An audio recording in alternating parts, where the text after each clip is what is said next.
All right, hello there, good evening. Welcome back to Saturday night. Welcome back to Romhack Races. I hope you've had a relaxing weekend, however you spent it. We've got a race tonight that might be a little bit less than relaxing, but I know it's going to be hype and fun. We got a tough one tonight.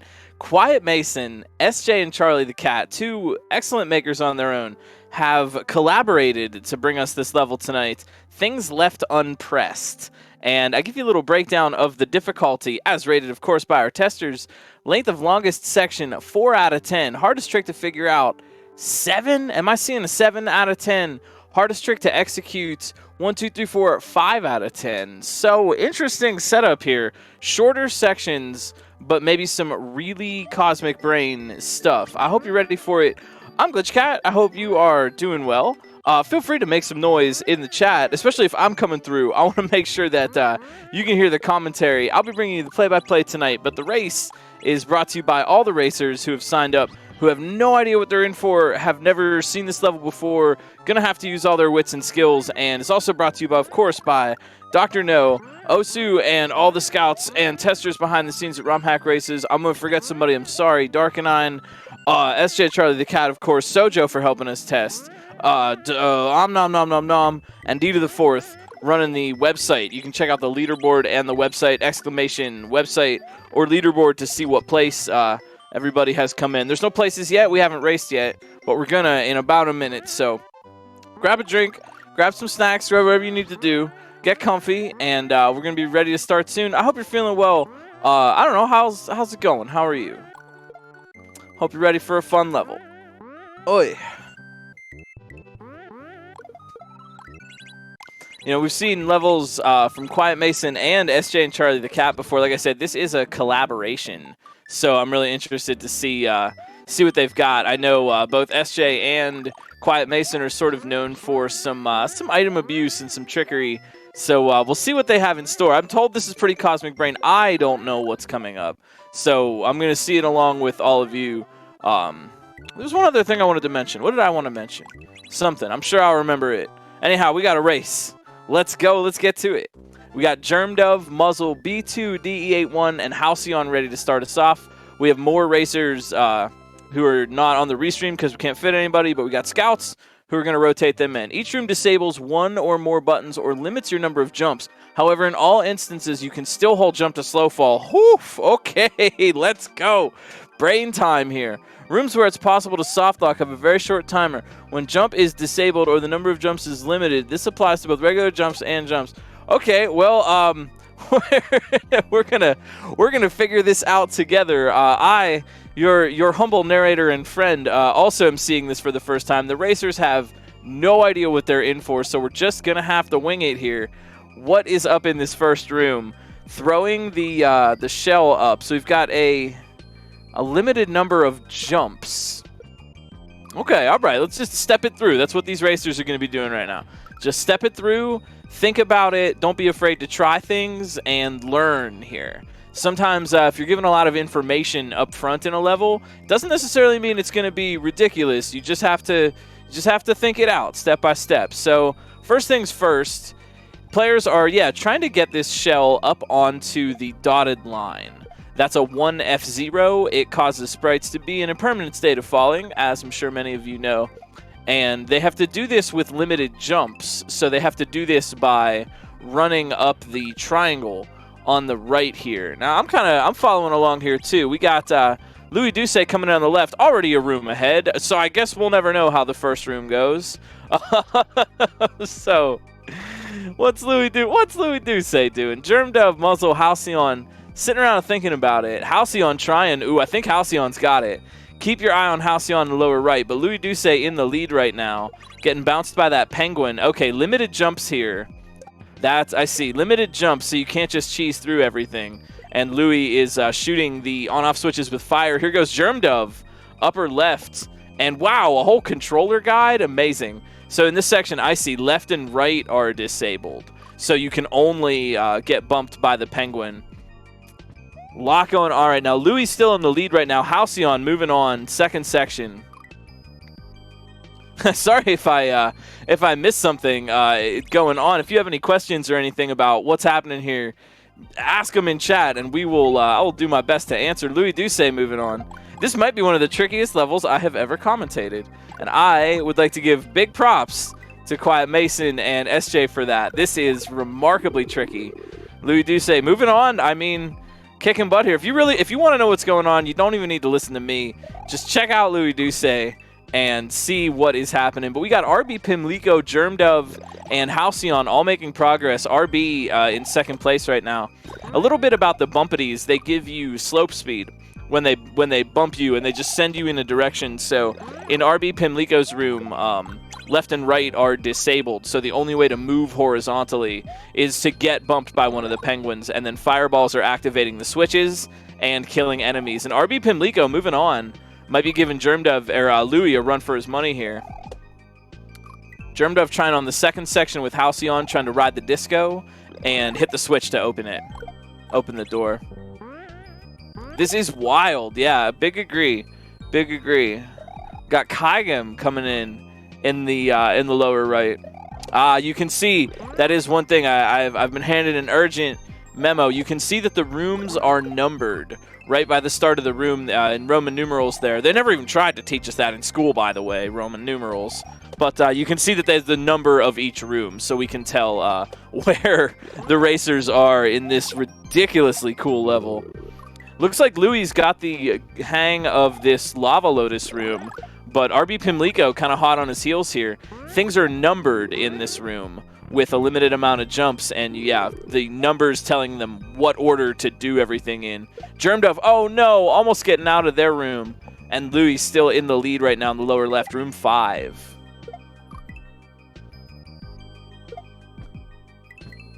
Yo, Germdove quickly with that consistency. This is a level where consistency is really going to come into play. We talk about consistency in one-shots. You either want to one-shot a room on first or second try, get through something you've never seen before on your first try, or just be consistent enough that it's not going to take you a lot of tries in general.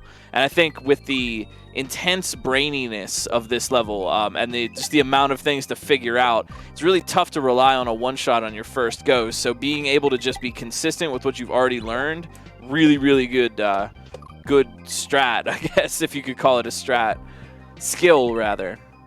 Louis trying to get out of this disco room needs to, run up, land on the shell, and then the Koopa, the shell is going to hit the disco is going to hit the on-off switch. My brain is melting here. I'm going to start just saying words like Mario, jumping, fire attack, plumber fall down. Louis Duse, door, bullet, shoot Louis. Everybody that you're seeing right now, Germdove, RB Pimlico, Halcyon, I believe one or two rooms behind Louis. What's that, room 4? Louis on room 6, so 2 rooms behind. Louis with a slight advantage.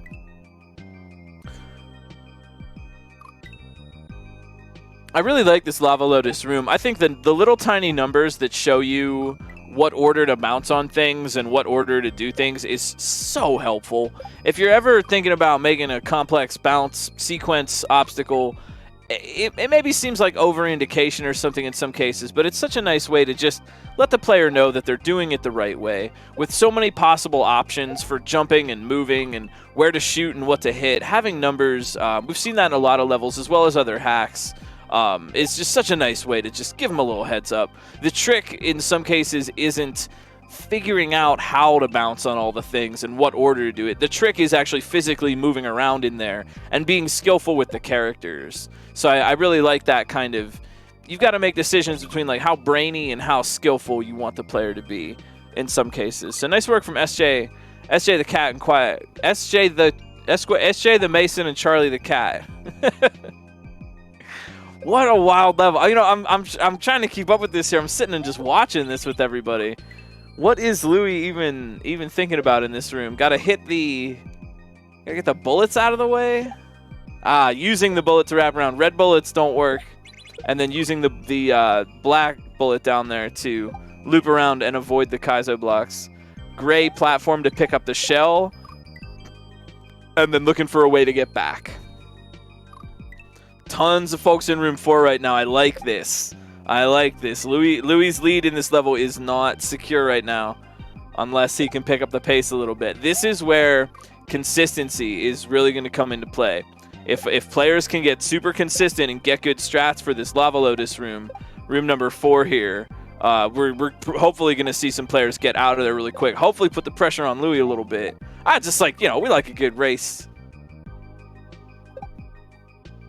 This is far out. I was very curious to see what SJ and Quiet Mason would make together. Both of them, like I said, really, really brainy item abuse kind of players in their own right, and combining them together, I think you get this just remarkable twist everywhere. This is far out.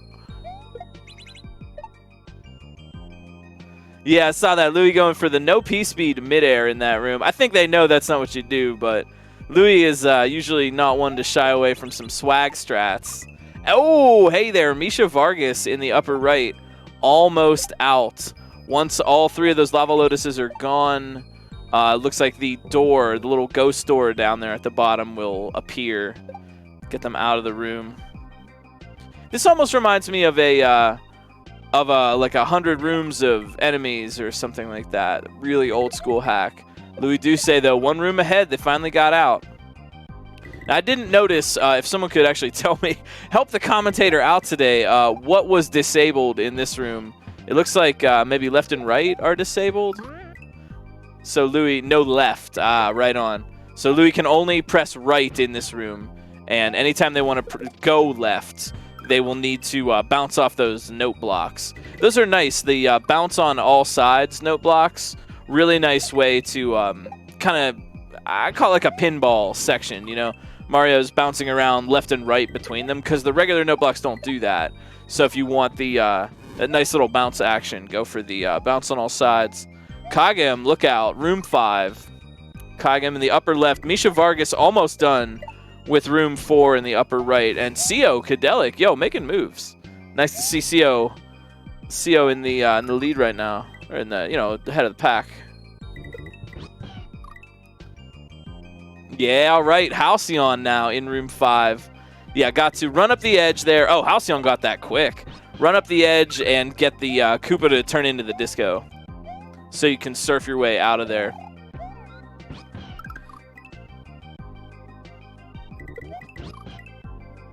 So we'll see. We're going to need some good... these racers are going to have to do this room a little bit faster. Louis got held up in this room for a little while. And if Halcyon or Kagem right now could get through room, 6? Room 6 just a little bit quicker, they might be able to kind of get up on Louis' lead a little bit here. Now, and I'm trying to watch everything going on here. I actually didn't see what the solution for room 6 was, where Halcyon and Kagem are chilling out right now. Didn't actually see that.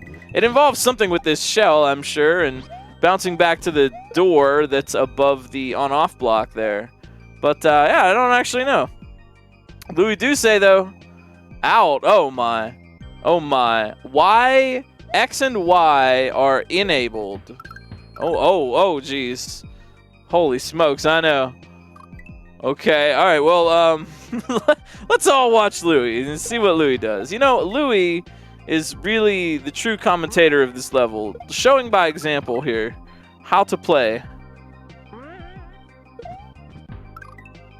I'm waiting for the one that comes in.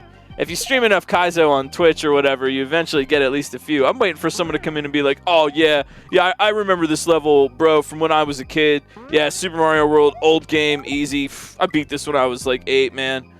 I love those. Those are my favorite ones. Can't run and move at the same time. Okay, that's what we've got going on here. Can't run and move. Can either move or run. Louis Duse. Moving on. This is just far out. This is really, really far out.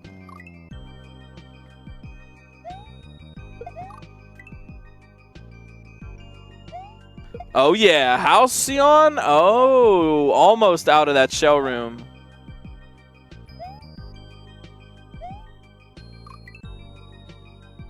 Kagem looking for the strat out of that shell room as well.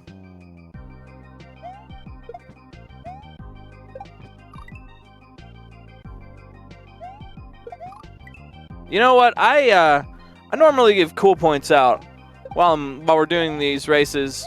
Just silly cool points for cool things. But I think only this level can earn the cool points. I don't think... I mean, the racers are doing excellently. Don't get me wrong. Big respect. But I think this level... I'd like to give quietmason and SJandCharlietheCat 1,000,000 cool points each to split however they want in this level. And Halcyon, let's go. Bringing the shell and dropping it to kill that lava lotus. Left is disabled. And Halcyon is really trying to catch up right now with Louis Duse. It's going to come down to whether or not Halcyon can get through these rooms a little bit more quickly. Balance that with either how quickly Louis is going to figure out this section, or whether or not they're just going to be able to mechanically pull it off, regardless of their amount of knowledge. Little indicators here in Louis' section. You see the little shell with the diagonal arrow. Oh, that appears. Whoa, that's amazing. I didn't even see that at first. Once you hit the turn block in Louis' section, once you hit that with the blue shell, then a little indicator pops up showing what is supposed to happen next. That is far out. I have never seen that before in a Kaizo level. The like appearing and disappearing indicators that like show up as you're making progress. Amazing. That is really, really cool. That's futuristic. This is what Kaizo is going to look like in the year 2080, 2069. quietmason and SJ traveled ahead to the future just to get a look at what Kaizo is going to be like in 2069. Louis Duse trying out that new neural mind link controller, playing with simply the gestures of his index finger. Amazing.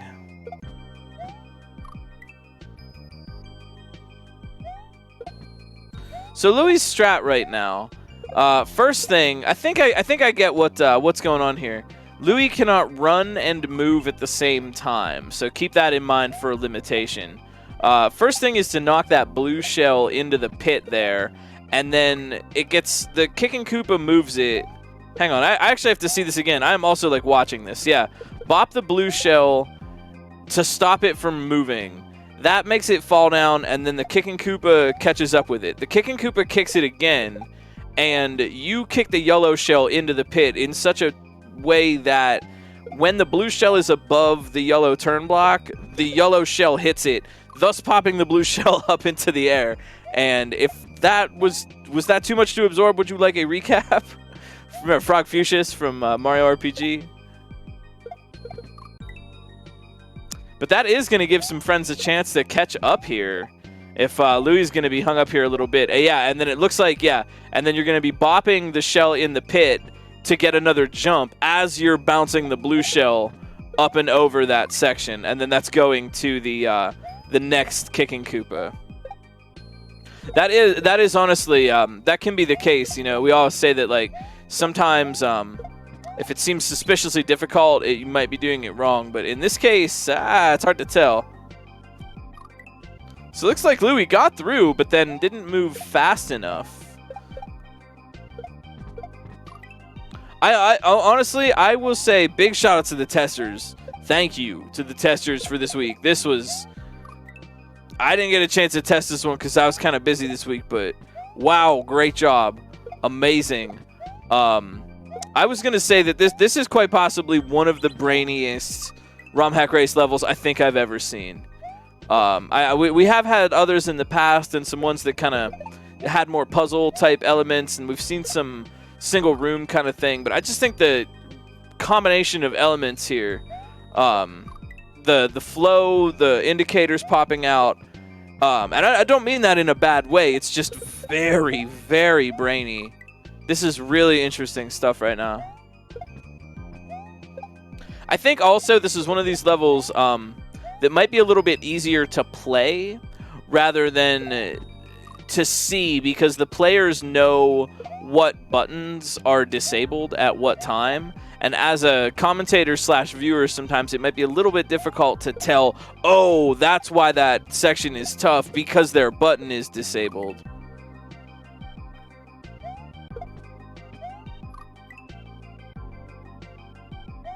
Ooh, Frozen Quills vibes. Yeah, I can dig that.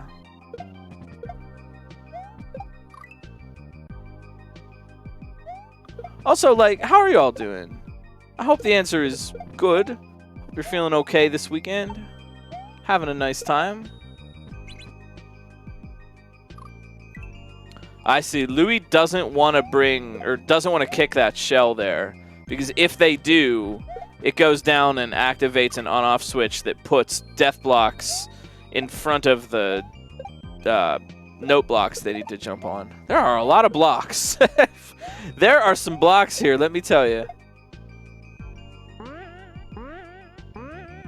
All right, Louis. One jump farther, but see if they learned anything. You know what? Mallow has been having just a great day. Mallow the cat. He's been feeling a lot better since he had to get some teeth pulled. He recovered really well. He was a super brave guy. And now he's doing great. Yo, Kagem in the upper left about to get out. Oh, no! Almost. Almost getting the drop on that lava lotus. The lava lotus.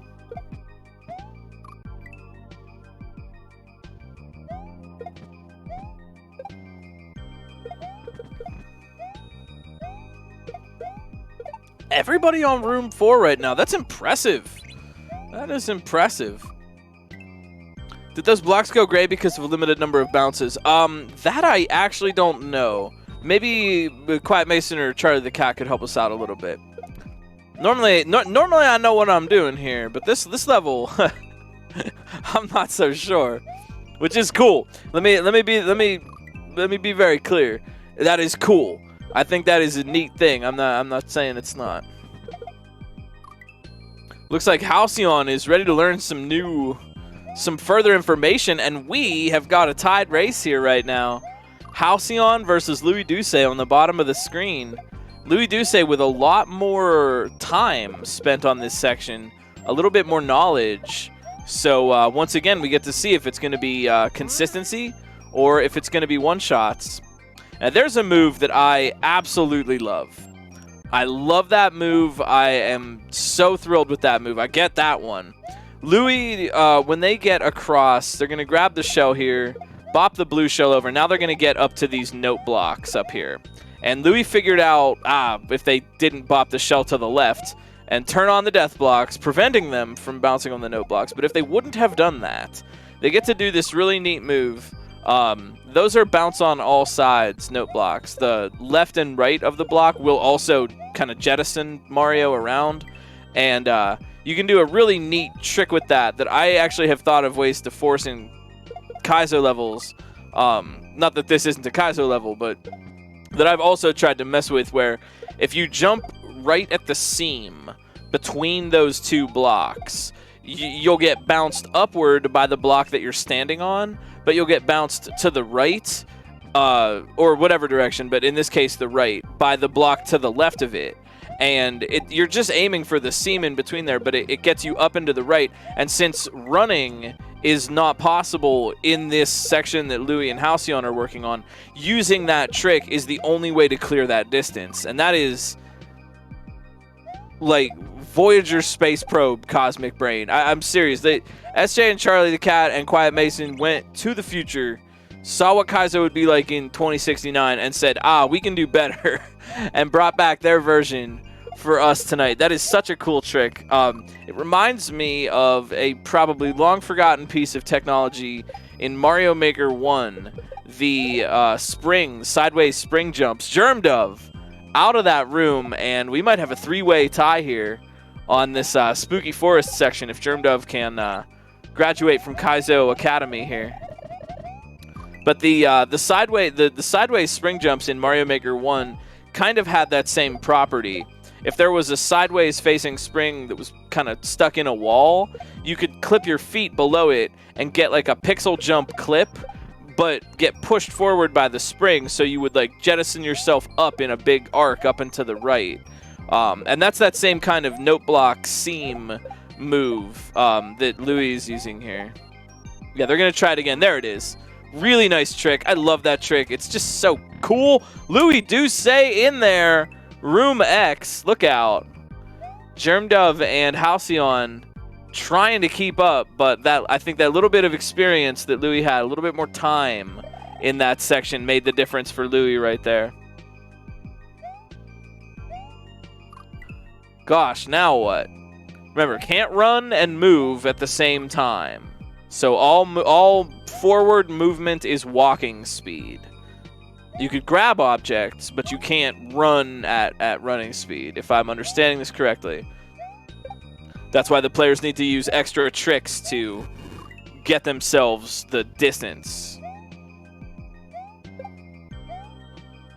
Louis, all right, using those note blocks to bounce himself around, grabbing that vine segment a little bit to the left, which is indicated there by those neat little check marks on the vine, telling the player to grab it to the left so that when they jump, the note blocks they'll be a little bit underneath the note block, which will bounce Mario over to the right so they can grab that key.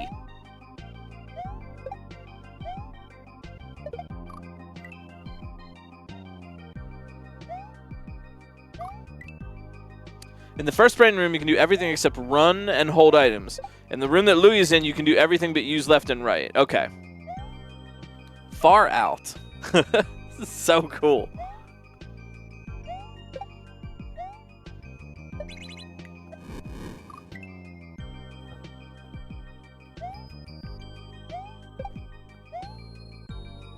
So, you know, I was talking about this level being kind of a superlative in terms of one of the brainiest levels I think we've ever seen on Romhack races. But if you have your favorite Romhack race levels, GG Kagem, moving on a little bit. If you have your very favorite Romhack race levels, we are trying to do a special thing. Boxing Day Throwdown! Throwdown, throwdown, throwdown. Vote for your favorite Romhack race levels from all the weeks past. Dr. No made a wonderful sheet where you can go and vote for them. Vote for your favorites, and we will announce and race the winners for a special Romhack race right after Christmas on Boxing Day. And you can help us pick the levels. We want to hear what people liked. It'll be a cool kind of best of the best, you know, Romhack race classics. And it'll also be kind of neat because this will be one of the first races of these levels where the players actually, in theory, know what's coming up. That they in theory could practice or be able to you know, work on some strats, maybe find a skip or something. Practice races are really interesting. They're different from the sight read races we have, but you get to see a whole kind of different set of skills, and I think it'll be a lot of fun. You can join us all right here on Romhack Races to watch all the action on Black Friday. Brought to you by Romhack Races and Da Vinci's Fancy Yellow Mustard. So you know, vote for your favorites. Take a couple minutes if you got them. And if that list jogs your memory about some fun stuff you never got a chance to play or want to play it again, head on over to romhackraces.com, our official website. Get this or any of the other patches for all 167 of the levels that we've done, and just try them out for fun. You don't necessarily have to race if you don't want to do that. You know, just play them, have fun. Kaizo is fun. That's the, you know, you got fun Romhack race people playing, you know, John Madden meme.jpg. Anyhow, Louis Duse working hard on the, what's that, 10th room, X room, grabbing the key and then using it to open the on-off block to continue the way. Oh yeah, holding B and dropping the key to get across there. Not fast enough though.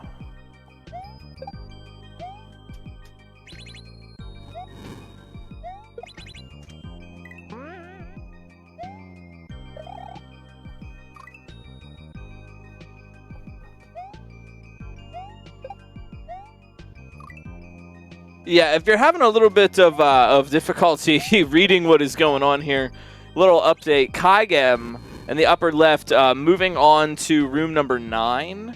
Germdove in the intro to room number 9.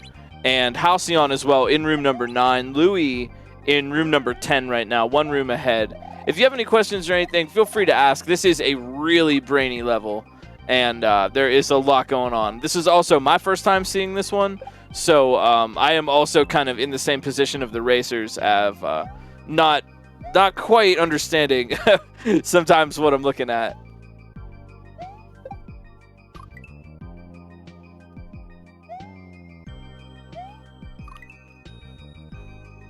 I very much agree with that. The indicators looking good.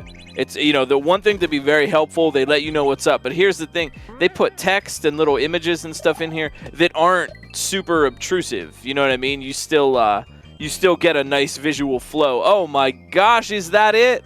Louis Duse dropping the key and dropping that sub 30-minute clear. Well done. Well done.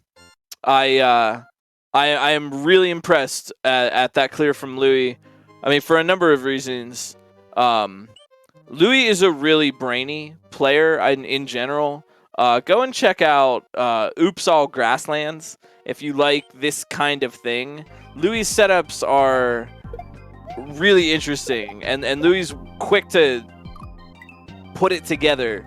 A sort of Fox Mulder type player. GG, Louis. We still got a race, though. We are here for everybody. Here to cheer on all our friends. So chill out. We got the rest of the podium to round out at the very least. Kygam, Germdove, and Halcyon. Everybody working on the same room. Room number 9. And Misha Vargas, I think that's room 7? Yep, room 7. So we can chill a little bit. If you want to like ask some questions and learn and figure out how the heck these rooms even work, please feel free to ask about what you'd like to know.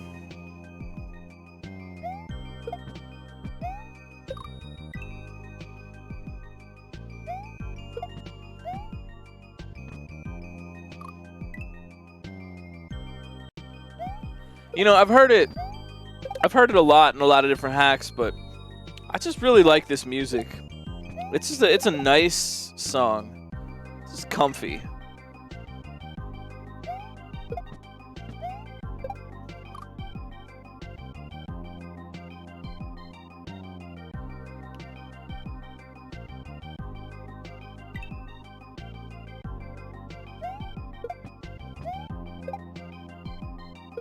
Looks like Misha Vargas here almost has it.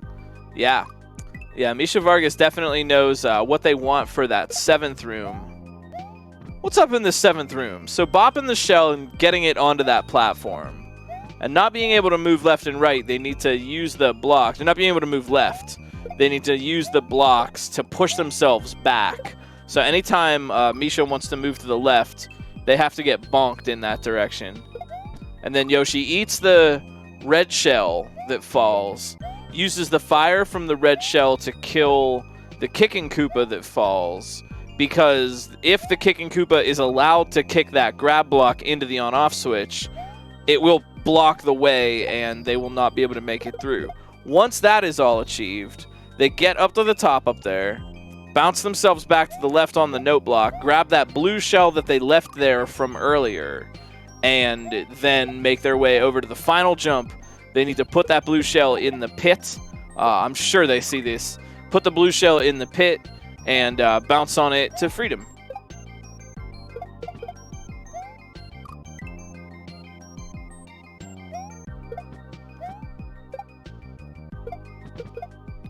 Oh, yo, that was really good. Nice attempt. That was it, though. And that's it. That is what's going on in Misha Vargas's room. I'm really impressed that these players figured this out as quickly as they did. I'm genuinely impressed. I personally think I would have struggled a lot more on this level. I just have a hunch, knowing myself as a player. And Misha's out of there. Nicely done. One room behind now. Misha Vargas making progress for 2nd place.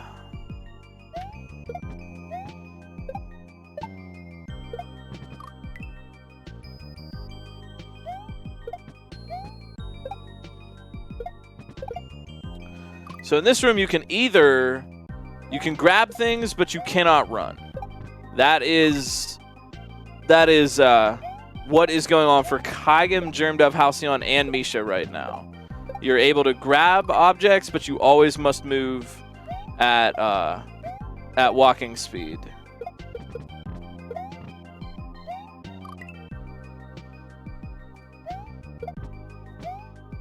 So this room is showing some or no, you can, I'm sorry, you can run, but only if you're neutral. You can use, oh my gosh, how do I even explain this? If you are walking, if you are on the, how do you explain this? Wait, how do you actually explain this? hang on, I'm normally on point with this. How do you actually, hang on, I'm actually trying to figure out how to like verbally explain what's going on. You can use, but you can use the run ability.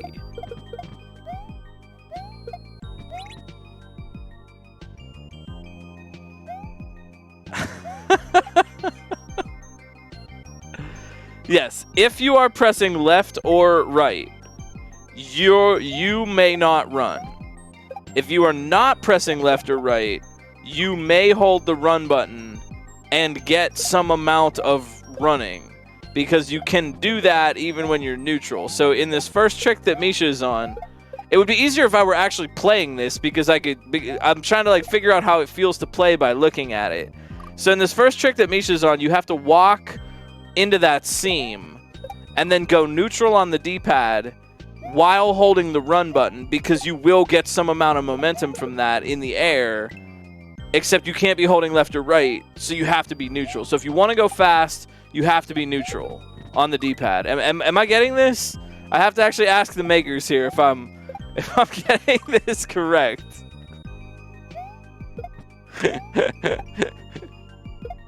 Now I remember why we put this down here in the first place. Yo, Misha gets it. Misha gets it, and we are done. Yeah, the changing indicators, a thing of beauty. All right, everybody that you see right now, racing for that second place on room number 9.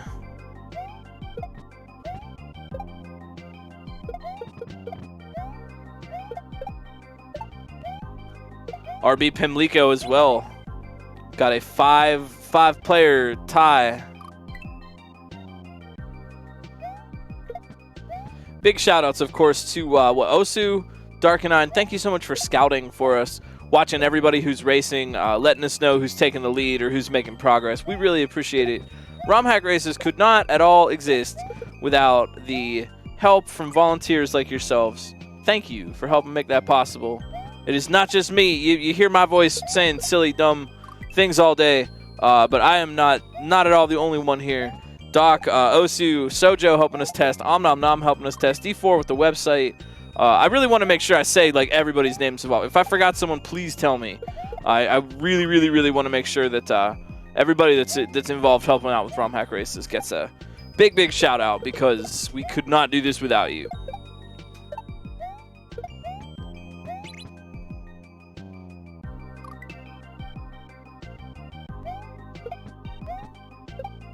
So this section, as we've seen, pretty brainy, but got a really neat flow.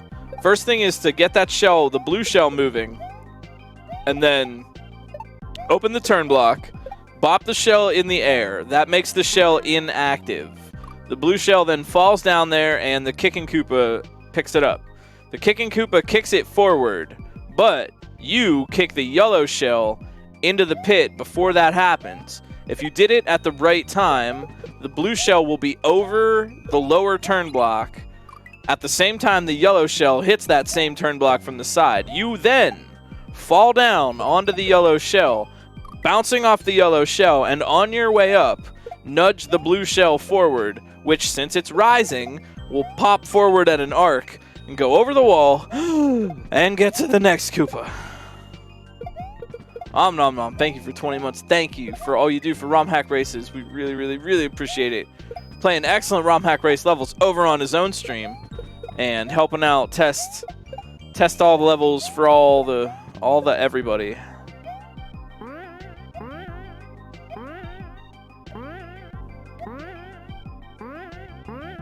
Halcyon with a chance at a little bit of progress. They know that trick. Oh no, Halcyon getting, oh no, Door of Shame. Oh, big Door of Shame. Oh, what? Oh, it still took him for, oh, that was a fake troll. Oh, how kind. Louis, when Louis got through, Louis didn't fall for it and went in the small door. Oh, that's friendly. I think that's a good decision. I appreciate that. Yeah, I appreciate that decision a lot. All right. I give that deserves at least a couple of cool points. Louis, I give you 5. I'll give you 5 bags of cool points.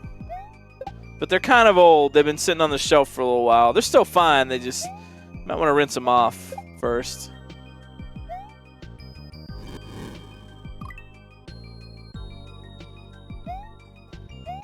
Halcyon on room 10 right now. Everybody else, Kygum, Germdove, Misha Vargas, RB Pimlico off stream, looking to get out of room number 9. So let's break this down a little bit. What's going on here in room 10? What is the limitation in room 10? You can't press left or right? Is that what's going on? Needing the, yeah, no left or right for Halcyon. Lower right-hand corner, cannot press left or right, so they need to use the slope. Mario will naturally walk down that slope because it's slanted, as just like in real life, and they need to grab that vine on the left and then use the fact that they're slightly misaligned with the block. That's what's doing it. You grab the vine on the left and bounce off the first dino as indicated by the coin. Grab the vine on the left where the little check mark is super helpful. Grab that vine and you're then misaligned with the block if you did that correctly, which means that when Mario jumps, the game is going to shove Mario over so that a nice smooth collision occurs, and that's the thing that's going to bounce you to the right to grab that key. So if you hold the jump, it bounces you right out of there. You need the key to open the on-off, and yep, then they're going to grab and bring that key on for the next section. Here goes Kygum. Oh, Kygum. Oh, look out.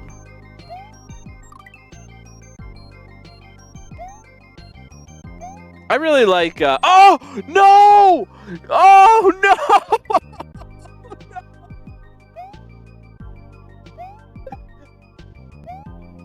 Oh, they didn't believe.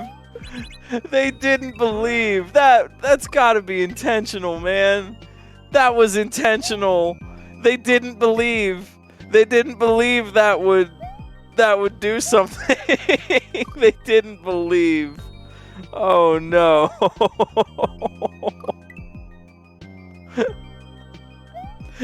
Oh no. No, I know the spin jump.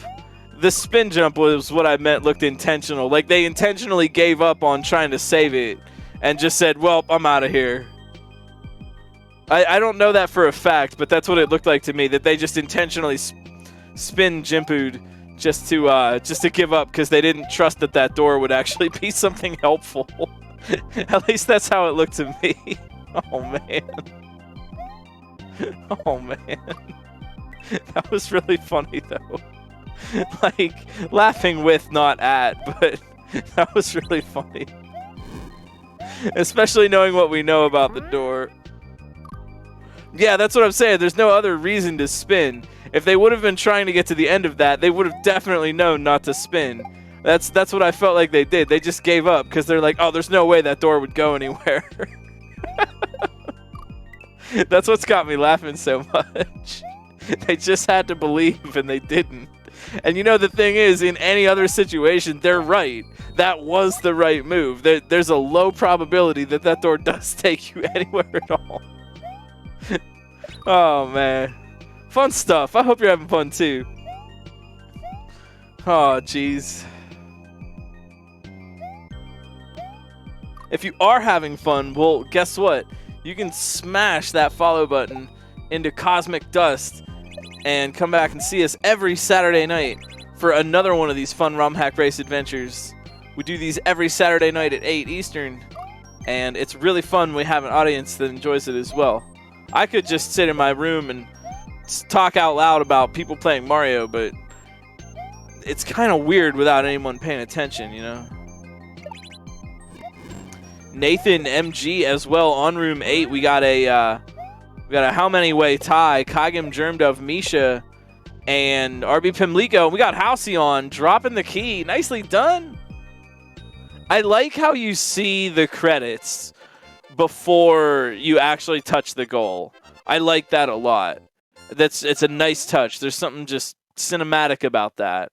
It's like when the screen goes black at the end of the movie, and then you see like directed by Quiet Mason, SJandCharlietheCat. Like, you know, that's the ending. It hits you. I like that.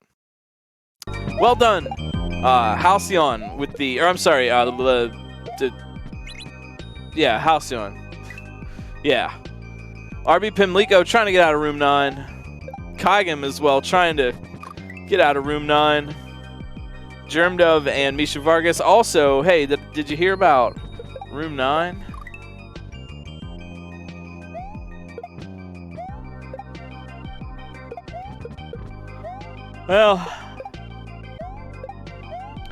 Well, it's no Supersonic Saves the World or anything, but pretty good level tonight. And if you haven't started a conversation with a friend about Supersonic Saves the World, talk to a friend today about Supersonic Saves the World, allegedly by that mountain out there in the snow. I like Germdove's strat for the blue shell that they don't want it to go to the left. They just spin jump on it. That's the only person I've seen do that strat at all. Everybody else is like trying to double bounce on it and like grab it and kick it the other way or whatever. I like that Germdove just spins. It's like, no, just get it out of here. Oh, RB Pimlico. I'm sorry. I don't know if Germdove was doing that. I saw RB Pimlico do that strat. My bad.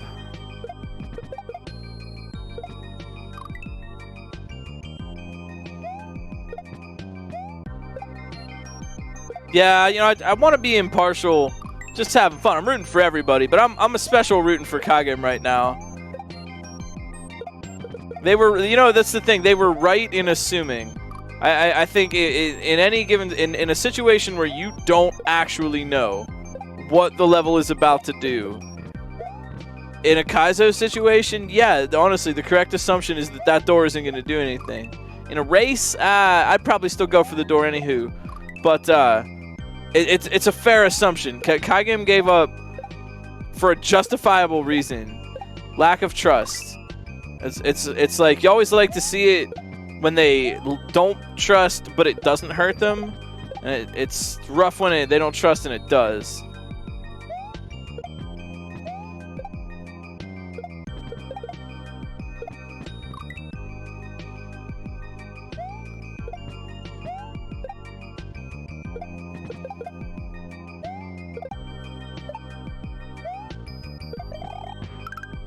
Yeah, Germdove going for the spin jump strat on the shell. Okay, so they're both doing it.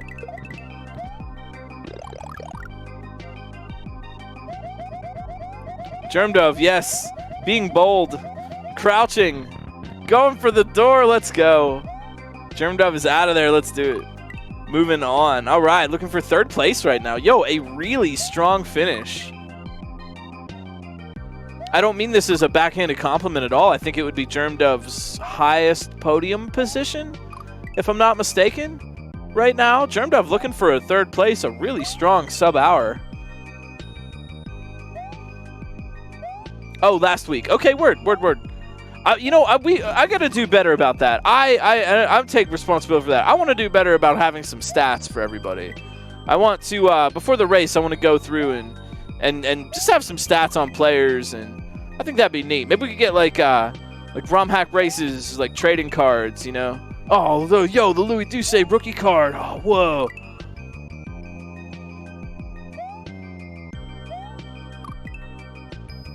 I want to get a holographic Charlie the Cat.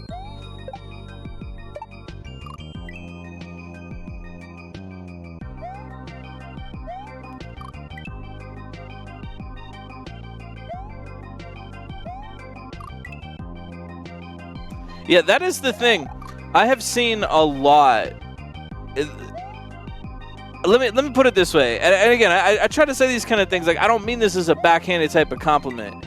But there were earlier, maybe years ago, there were a few players who were very, very strong in the races, and the number of strong players, they're like you are going to like be a threat in the race, has risen dramatically in the past couple of years, and it still is rising, and that is really impressive to me.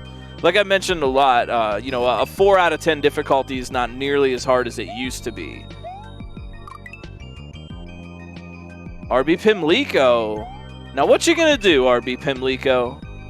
RB Pimlico over on twitch.tv/RB Pimlico. What are you gonna do? RB chooses to live. GG.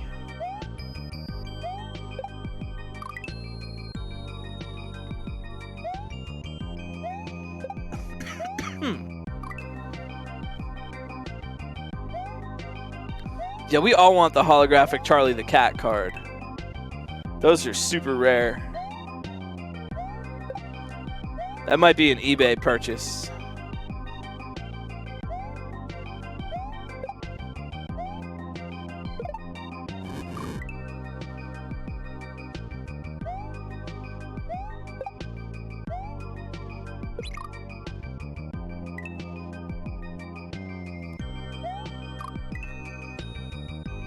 Looks like the first part of this room 10 is really coming down to how they can set up on the vine.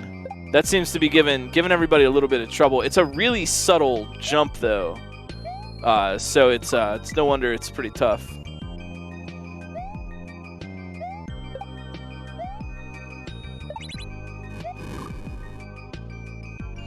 I think this is the kind of level where having a bit of a methodical approach is kind of helpful. Like, first you try the jump and you hold the jump button the entire way. Okay, that didn't work. Then don't hold the jump button at all. Okay, that did work. And you try to change one thing about what you're doing. Wisdom from Carl Sagan, the streamer Carl Sagan. Isolate the variables. Figure out what you are in control of in any type of level situation. Figure out what the level design is in control of and what you're in control of. The level design says this is a 2-tile gap. You're not in control of that. But you are in control of your jump articulation, how much slow fall you add. And by isolating variables in what you're doing. Oh, geez, and Kagem, the redemption arc, you love to see it. Isolating the problem, which was touching the mushroom. That's a great strat. I'm going to give Kagem 5 bags of the good cool points. Don't tell Louis. We did have some good cool points left. Those are the shiny ones. And that was great. Just avoiding the mushroom entirely. A great redemption arc after the sad Nye. And Kagem's in the running for 3rd all of a sudden. Let's go.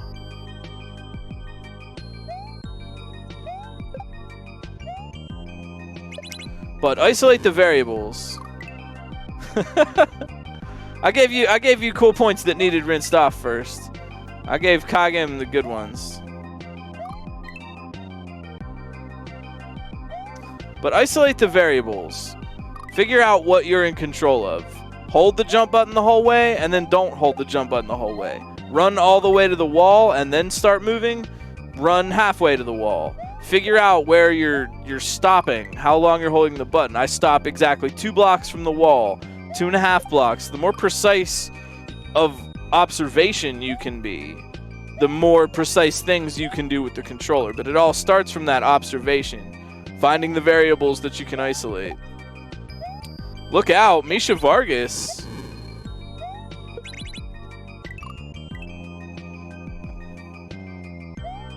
I love the little puffs that rise up from Mario's feet when he does that. He jumping. Oh, Lord, he jumping. All right, everybody on your screen. Room 10 right now. Looking for a big, big win. This is for 3rd place, so we'll see.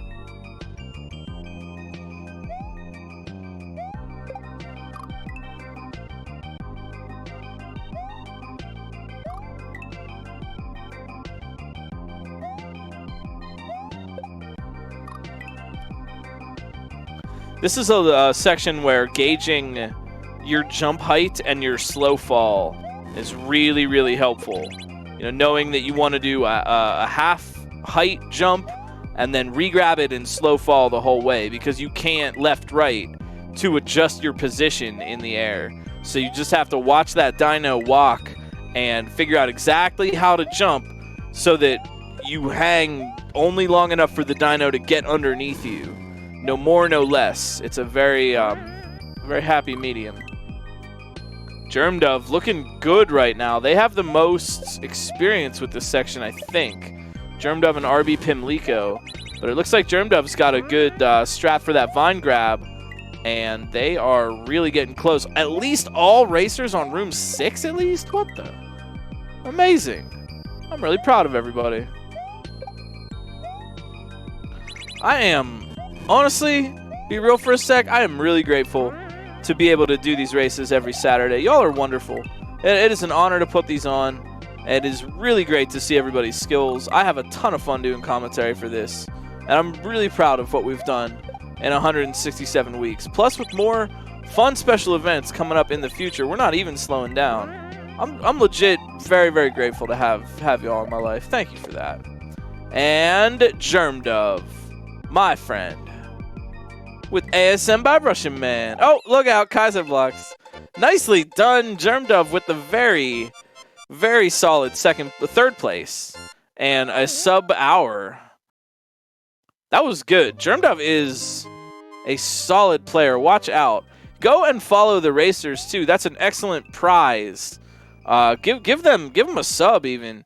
Drop a sub, drop some bits, and at least go and make a new friend on Twitch. There are tons of people that stream Kaizo in our community who are really great, kind, fun, creative, talented people. And go and check them out. I'm sure they'll really appreciate that. Is that back-to-back? Nicely done. Back-to-back third. Yeah, Germdove definitely becoming a really strong contender. We got Kagim, we got Nathan MG, Misha Vargas, RB Pimlico. Still working on room 10. Room 10. 4 on 10, 3 on 9, 1 on 8, 2 on 7, and 2 on 6. That's a lot of racers. Yes, but who's on first?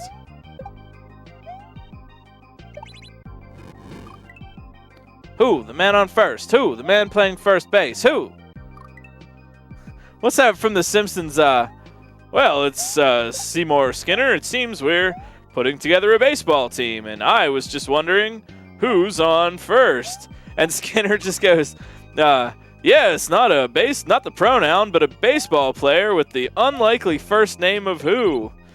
Chalmers is like, well, Seymour, you ruined the whole 10 minutes.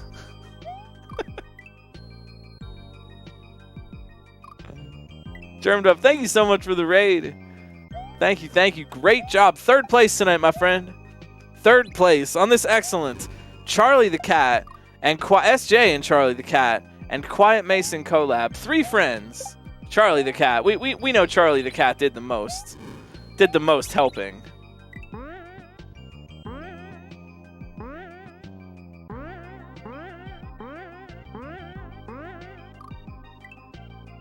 Please thank the cat.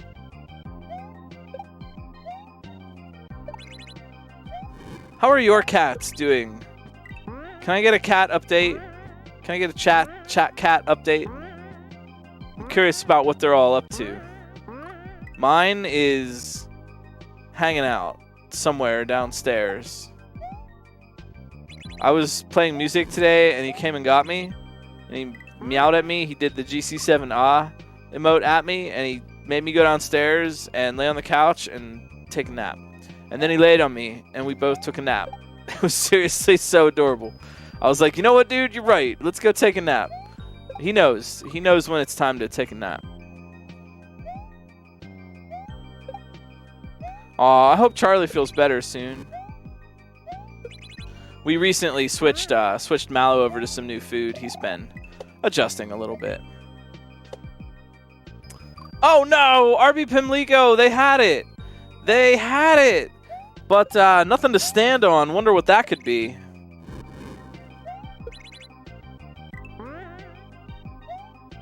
Hey, Croxon, thank you so much. I really appreciate that. Thank you, thank you. There's just so many great people you know, thanks on a personal level. But, you know, couldn't have done it without our whole community being as kind and smart as they are. You know, people making excellent levels, players doing big-time plays, advancing the tech. I'm just grateful to be here. It's a great age to be a Super Mario World Kaizo player, and as someone who grew up with classic Super Nintendo, I remember renting Mario RPG at the video store, seeing a TV commercial for Donkey Kong Country 2 back in the day. You know, I mean, all jokes aside, though, like, you know, a lot of us were there. I was there, and you know, as a lifelong fan of the game, to grow up and to get to be a part of this, with everybody making these super brain future Mario levels and playing all over the world together, having fun. It's an honor. I'm honored to be here. I always hoped that the future would be like this, because we didn't know. I don't know about you all, but back in the day, kind of pre-internet gaming, I was like the only person I knew that was really into games like this. Nobody cared. Nobody cared how big Mario's hitbox was. Nobody even knew what a hitbox was. Like, there was nobody around. And to go from that to find the others and get to see all these incredible things, it's a pleasure. Pleasure's all mine. We got a tight race, though, while I'm getting all nostalgic here. Misha Vargas and RB Pimlico both of them getting very consistent right about at the end. They just need to work out the Piranha Plant bounce around mechanic there. Hold B, hold B, hold B. Hold B, hold B, hold B, drop key. Hold B, hold B, hold B, drop key. Hey, yo, I like Luigi. I like that bass. What tuning do you play in? Drop key.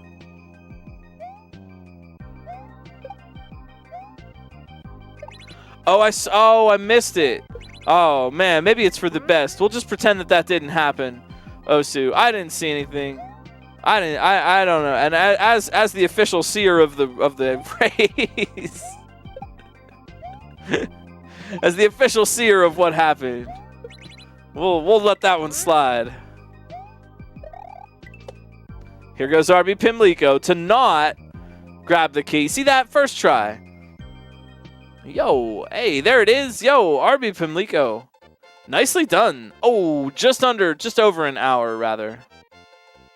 We'll cut those 30 minutes, 30 seconds or so. Cut that off. Nice job. Nice sub hour. First try. Easy sub hour. Nice job. RB Pimlico over there on twitch.tv/RB Pimlico. Here goes Misha Vargas in the lower left. Gotta follow the coins. We got Sean. Sean Dontor on room number 9.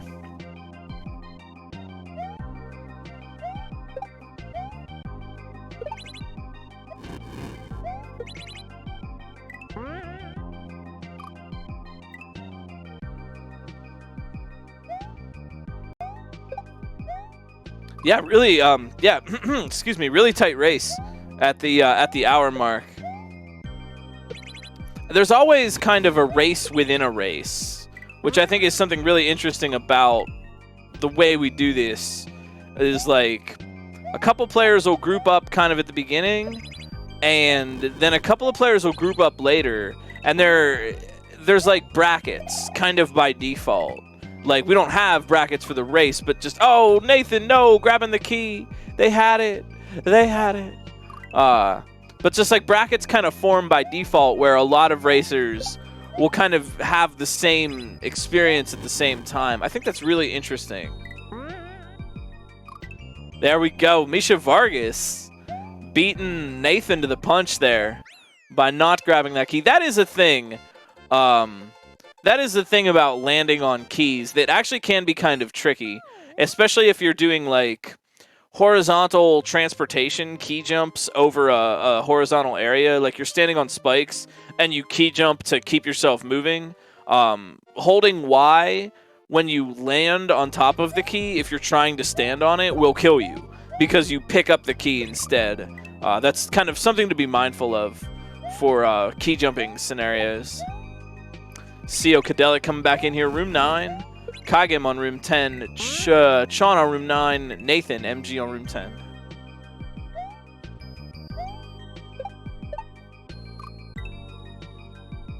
Yo, hold the phone. B2DE. Room 9.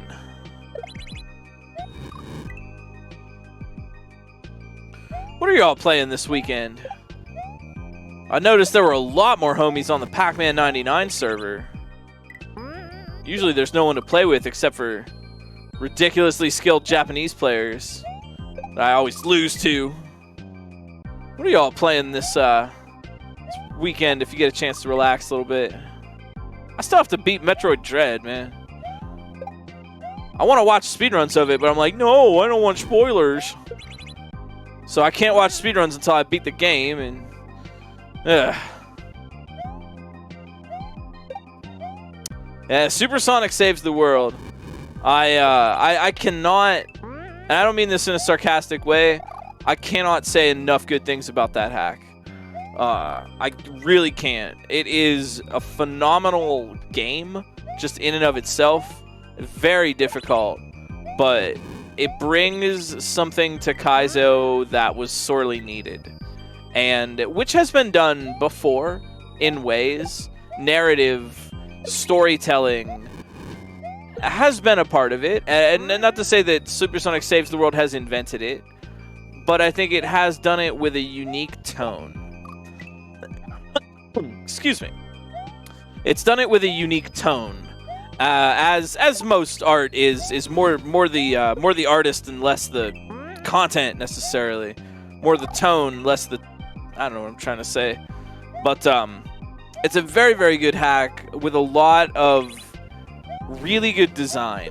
It's got good design, it's got storytelling, it's got honestly a kind of kindness and heart to it that I think I'd like to see more of in Kaizo. There goes Nathan. Nathan, MG, spinning their way out. GG, nicely done. That's a fast clear. Good job, Nathan. That's a solid win. Yeah, you have an emotional experience. I think that's what is brought to the table. You know, I love like jump half, yump. Those hacks are fun.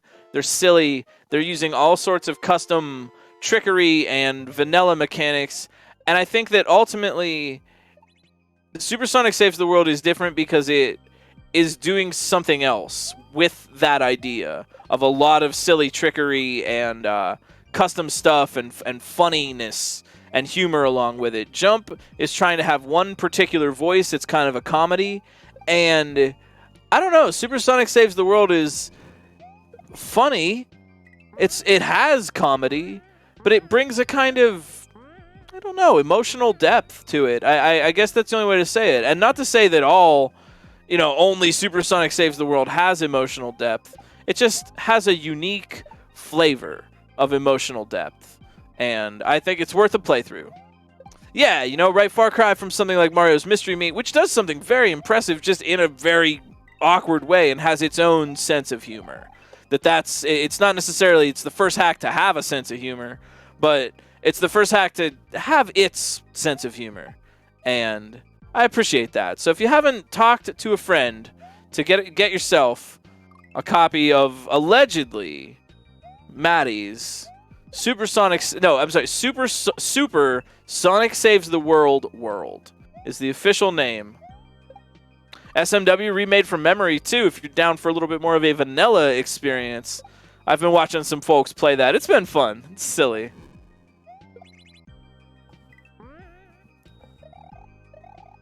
Yeah. All I want to do is mention that like Supersonic Saves the World is unique. It is not the first or the only hack to do that. And I say that because I would never want to disrespect the work of other people who also spent a lot of time to put narrative, storytelling, emotional content, and other such things into Mario Kaizo. Allegedly, Maddie has just done it in a particular way, with a particular voice, and you know that style. And I think most people that like art and like games and hacks and art and books and movies and stories, you like style, you know, even if you can't necessarily like put your finger on what it is. I can't ever. I never know what I'm gonna like, but you like style. You like a strong voice. Character comes through. Give it a shot. Plus, you get to meet Brian. Brian's cool. We like Brian.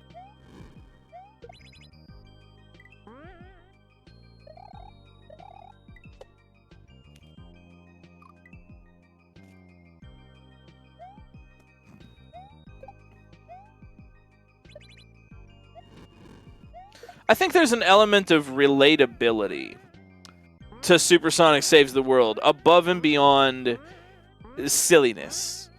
You know, and some hacks have had emotional content, but there's an element of emotional relatability to Supersonic Saves the World that kind of gets you, you know, kind of gets you. I've usually the only emotions I feel from Romhack is like frustration, you know what I mean?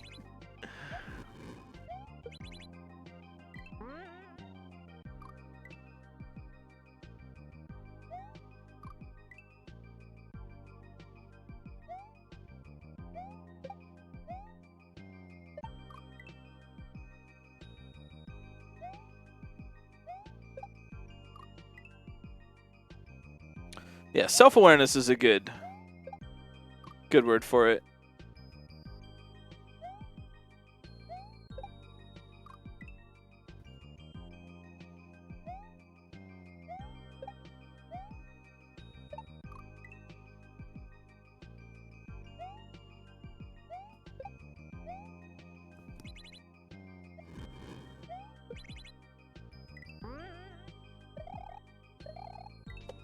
Yo, Kagem looking to secure that win. They're in there. Let's go. Nicely done. Yo, sub hour 10 by the buttons on his overalls. Nicely done, Kagem.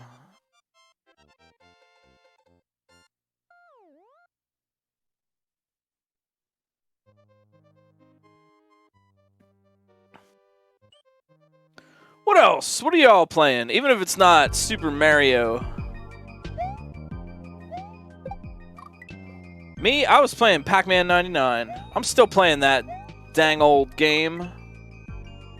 Nobody plays it except for like level 10 million players and me. So it's a lot of fun. Unpacking? That game is so lame. Go for the speed run. I always go for any percent. See, we're going for organizational skip here. So I'm just going to open this box and dump it on the floor. Eventually, the NPCs will step on all the things they need and find them that way. GG, Kagem, yo. Believe me when I tell you that my song is really true.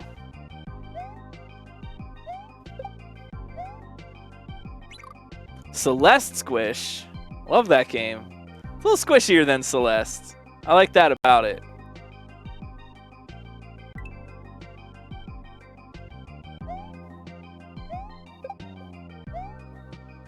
Coins clipping into floors in Mario 3. Would any of that be a speedrun break? Not that it isn't cool on its own. 100th coin, though, it recently accepted fastest TAS in the world over here. The celebrity chat today. So 100th coin, 19 frames. SMB3 credit access in, that's not a mispronunciation, 19 frames, which is slightly less than a third of a second. I watched it. I blinked. I missed it. I didn't see anything. There's a great explanation video about it. A huge, excellent write-up where some words I even understood. Words like memory and stored. Words like of and the. It was really impressive stuff. I kid, but very impressive stuff. 19 frame SMB3 recently accepted. Fastest TAS on Earth.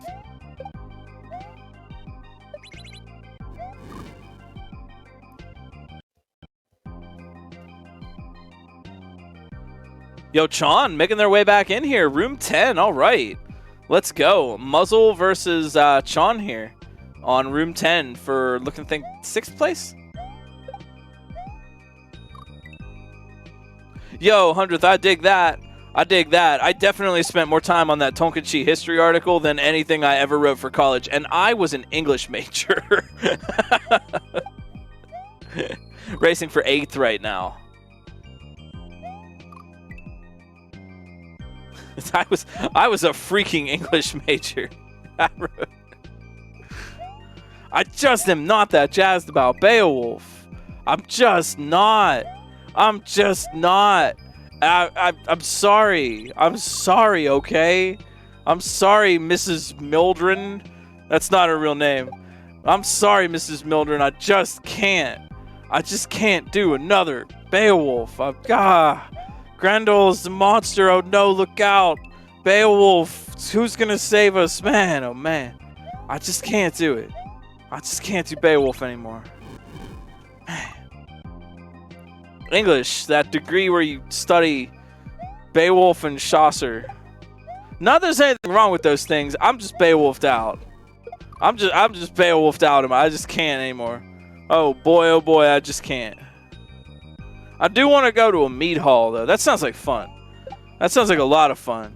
Just good food, mead, big casks of ale, big heavy wooden chairs. I like that. I want a really super heavy wooden chair.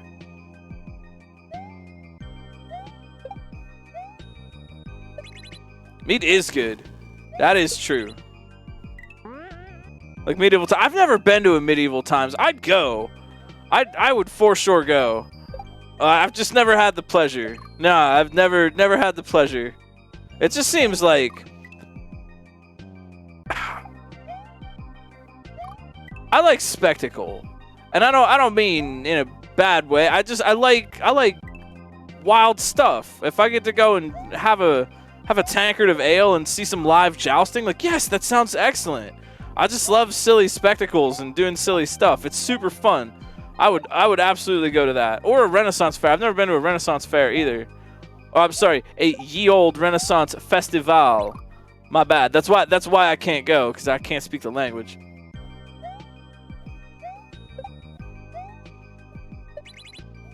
I'm sure someone got a PhD in hating Beowulf. I'm absolutely sure. That wouldn't surprise me in the slightest. Academia, where if you're for or against it, you can still get a PhD on it.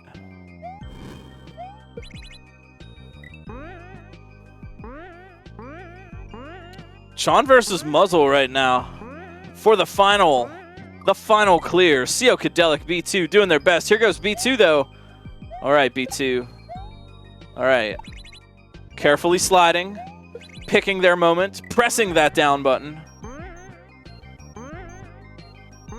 Scooting along, and they're in there low. Let's go. B2, DE81. Third section, Chon versus Muzzle versus B2. Oh gosh, yo, I just got word. Next week, if you're not done with the rough ridiculousness, come out next week. We got a level from Mass Punishment. Don't let the name scare you. There's going to be Mass Punishment. No, wait, hang on. There's going to be Mass Pun. Yeah, that's it. It's a pun level. Will be a lot of fun, though, and I guarantee that it will be tested by our excellent professional Romhack race level testers. And they'll be helping out to ensure that it'll be mass punishment. That's right. And if you just want to watch the racers have some mass punishment, come out and hang out every Saturday night at 8.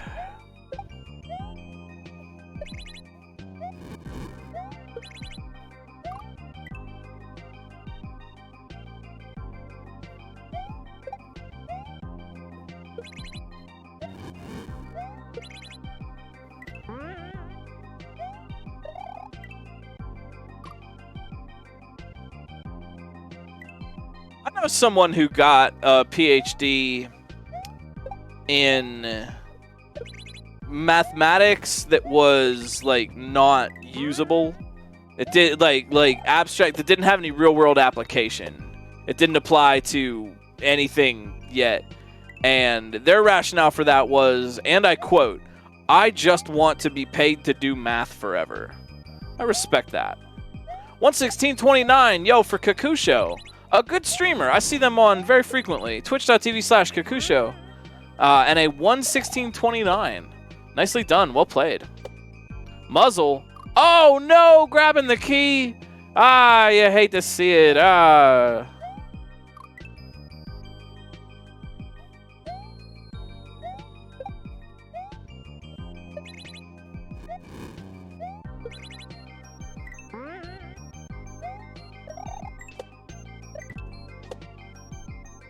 Whoa, Muzzle, let's go! Hey!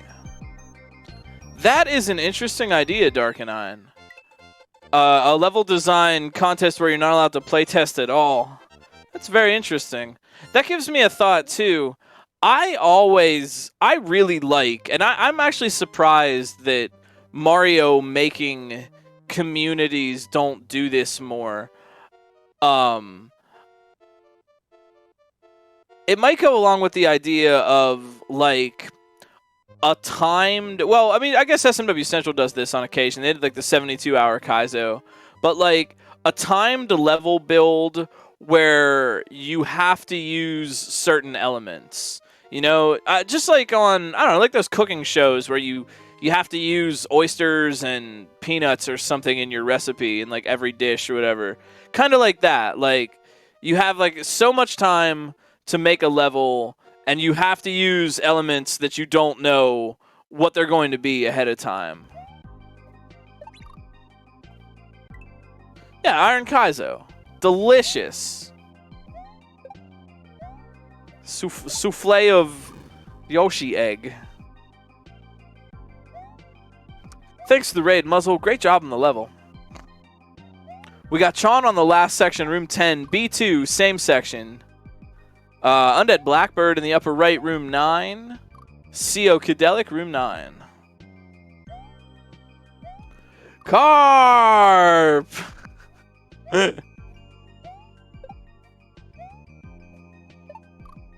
We did that a little bit at MMC in years past, Darkenine, where like chat would, you donate to the charity and you had to either add or subtract something, or you could like sabotage the other level design or something.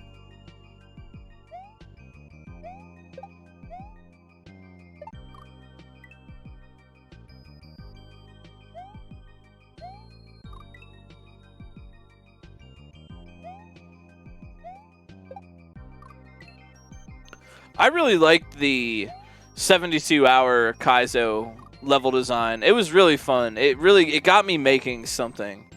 And I like how it encourages you to just like make something instead of worry about setting up or whatever.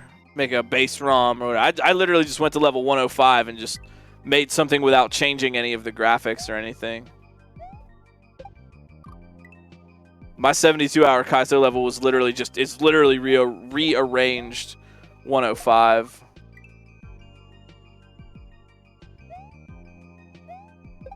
Yeah, Rex and Relaxation is the name of that level.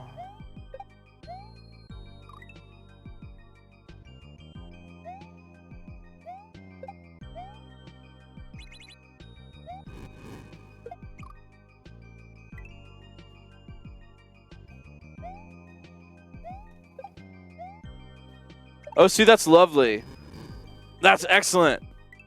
I would like to laugh at that. I would definitely like to laugh at that. I've been wanting to make a supercut myself recently. It would take a bit of doing, but I want to make a supercut of all the times in the X-Files that Mulder and Scully say, "Look at this." They say it a lot, and I want them all. I wonder how long it would be. Look at this, Mulder. Look at this. Look at this, Scully. Look at this. Look at this, Mulder. Look at this. Look at this, Scully. Scully, look at this. Look at this, Mulder. They still a lot. X-Files by the numbers. Oh. What is it? What is it?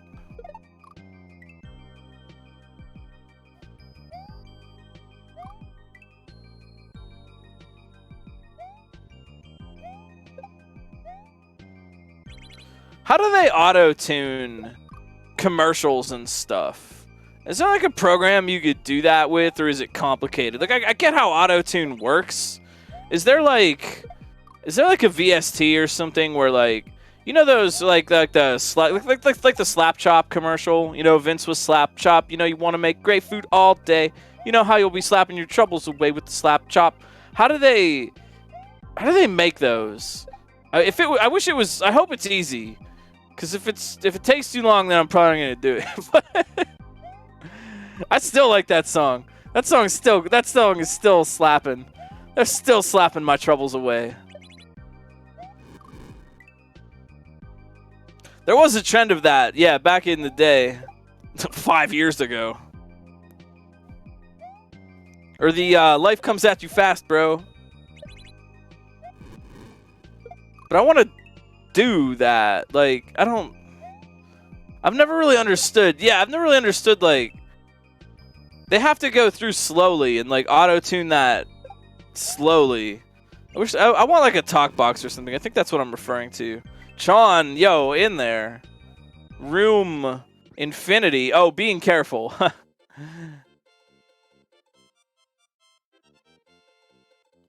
Nicely done.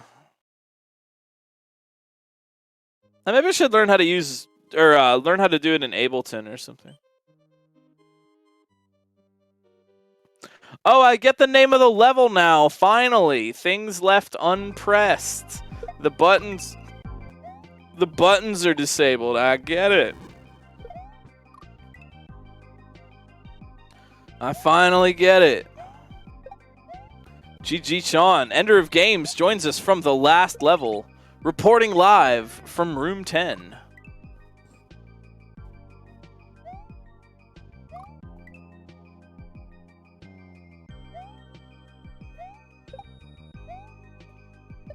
B2 also on room 10. CO Undead Blackbird, room 9. Nice to see Undead Blackbird back in racing. Always appreciate them.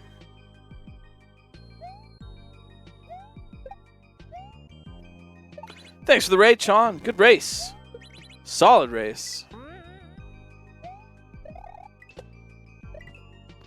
B2. Ah, not to be fooled twice.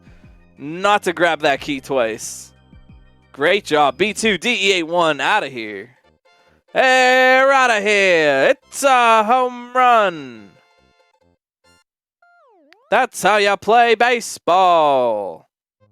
Tonight, live from the Muncha Superdome. That's a really bad Howard Cosell. Fernap, what's going on? Lower right-hand corner of your screen. Fernap, working on room number 567. Roman numerals, jeez. You know that song about there being I wheels on a big rig? That's an old one from like high school. You know, there's I, IVV, VI, VII, VII, IX, X, XI, XII, XII, XIV, XV, XVII. You know.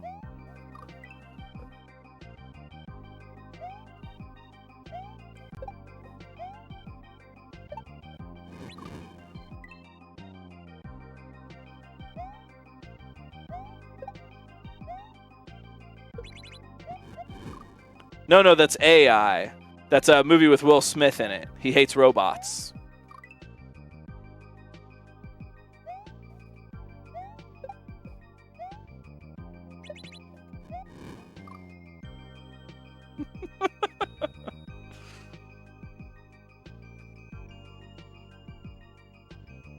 Or is AI the one with the weird little boy robot? And then he gets frozen by aliens or something. I didn't like that one. That one was weird. I like the Will Smith one. I like it when Will Smith doesn't trust the robots and he's just like, oh, I hate those robots. That's my Will Smith impression. I hate those robots.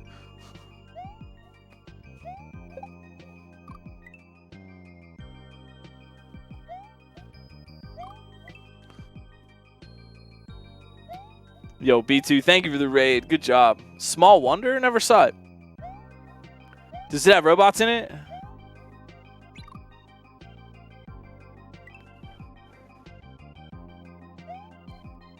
The big brain am winning!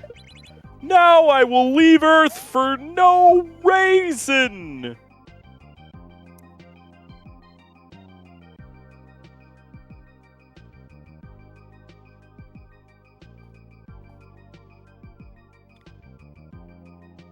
Oh, it is iRobot. You're right. AI. Now, I never saw Small Wonder. You're right. You're right. That's iRobot with Will Smith. The AI is with the weird little boy robot that's weird. And then you get Bicentennial Man where Robin Williams gets turned into a robot. That one's just funny because it's Robin Williams. And then you got Iron Giant where the little kid is friends with a robot. And his name is Hogarth. Hogarth. What a silly name.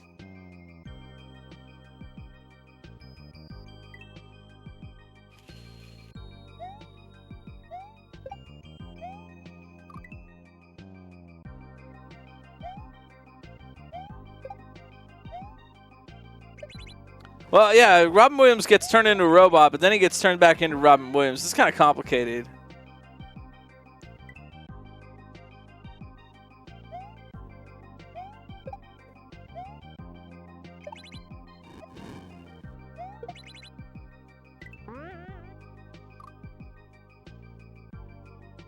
Man, I remember when Futurama came out. I was just like, man, Fry is the coolest guy ever. He gets to be friends with, like, I was like in junior high and Fry's what, like 23? And I'm like, man, Fry's so cool. Man, wow, what a cool guy. I want to be friends with a robot. Man, that'd be awesome. I like how Dr. Zoidberg calls him Robot. It's just funny. I just like that. Excuse me.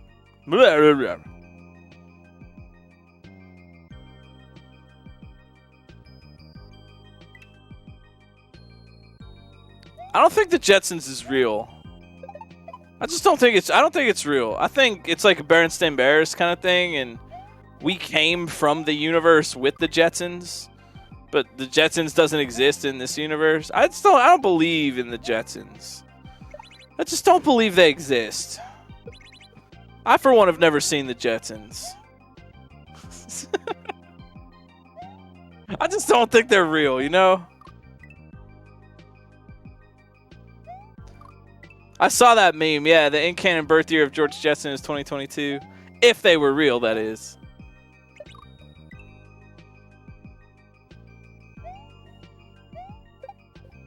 Yeah, and that's how you get that classic rock song, Boy or Astro Boy. Come on, Man or Astro Man? Classic song. Come on. Keep up.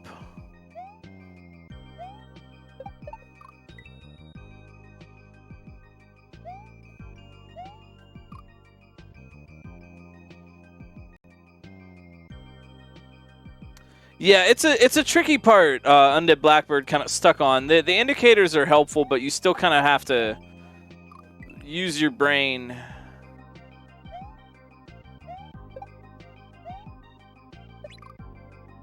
Ender of Games looking to end this one.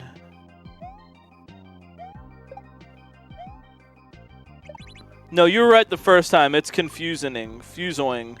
Confusing. That's more accurate. Yeah, I've never, ever seen indicators that appear at the appropriate time. I love that. That is chef kiss emoji. No. I like confusing. It's how I also feel. I'm not being sarcastic. Mispronouncing words to get to the point is the point.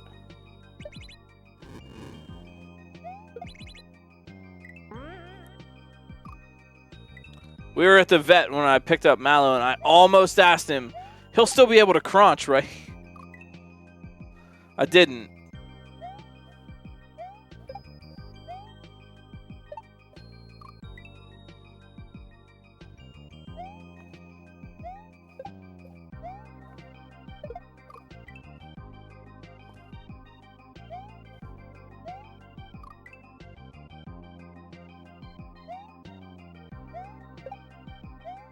Fernap, I think, trying something different. I'm not sure what they're thinking at that Yoshi section.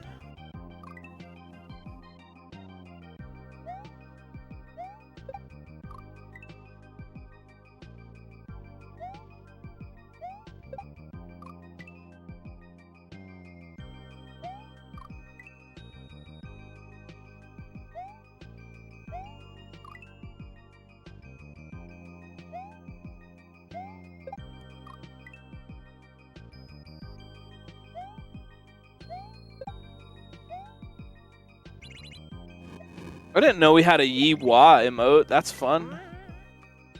That's super fun. What have I been missing? Oh no! Ender of Games running out of momentum at the very last moment.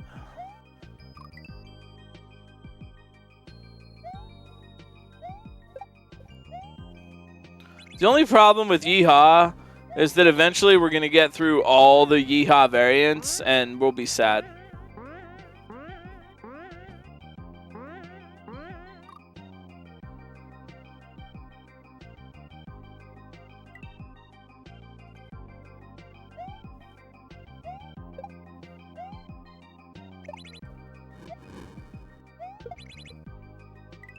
Yeah, I think this is one of those levels that might look a little more confusing than it really is.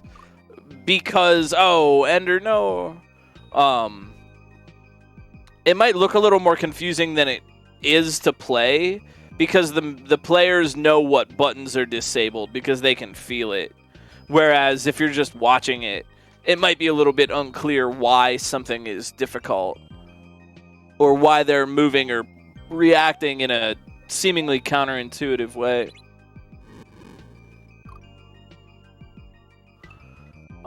We will assimilate with the Borg.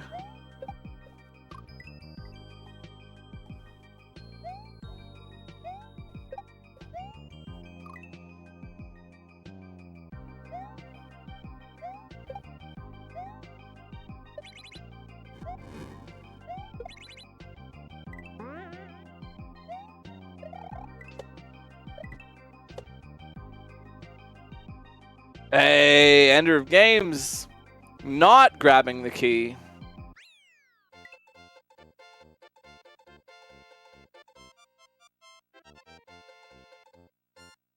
Nicely done, Ender of Games. GG.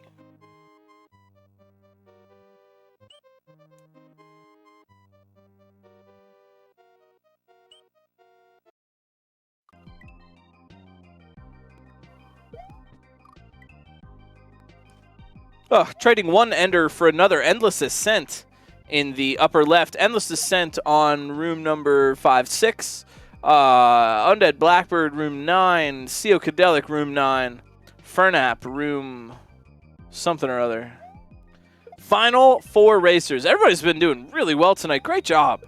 Great job, everybody. You should give them a round of applause. Like in your own home. Here, I'm doing it too. I'm clapping. If you can afford to make some noise, like actually give them a little, they'll hear you, I promise. I don't know how, but they will. Wow, interesting idea there from Endless Ascent in this bullet room. Interesting idea here. What in the heck? Oh, wow, that's a really interesting idea. I like that.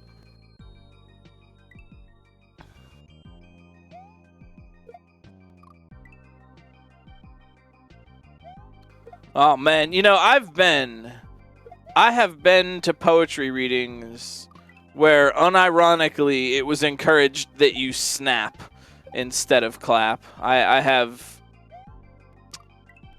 was a college beatnik, the movie starring Glitchcat as the college beatnik.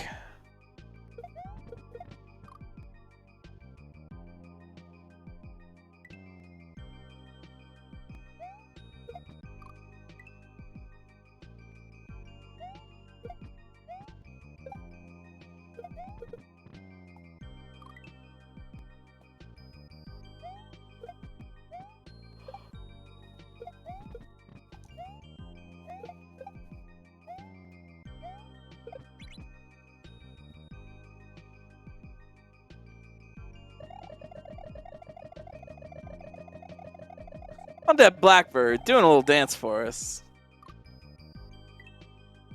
Good dance.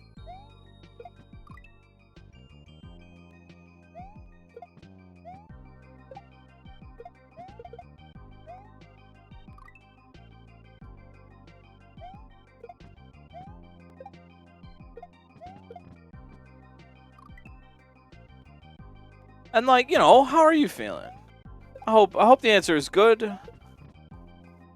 Jesus, what's going on? Hope you're having a nice weekend, a comfy Saturday.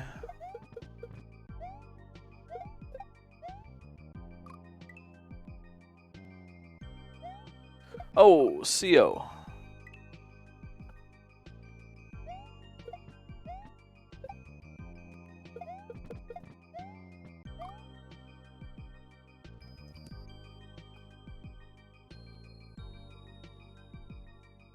Endless Ascent really committed to this, trying this strat here.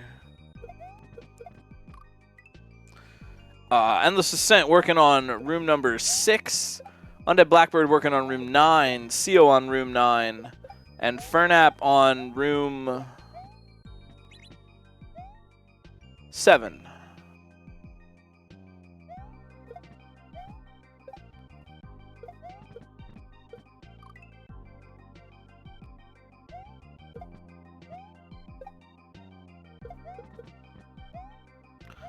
The section in Fernap's was your remix of Mason's Room 9. Interesting. I like that. That's a cool idea for a collaboration.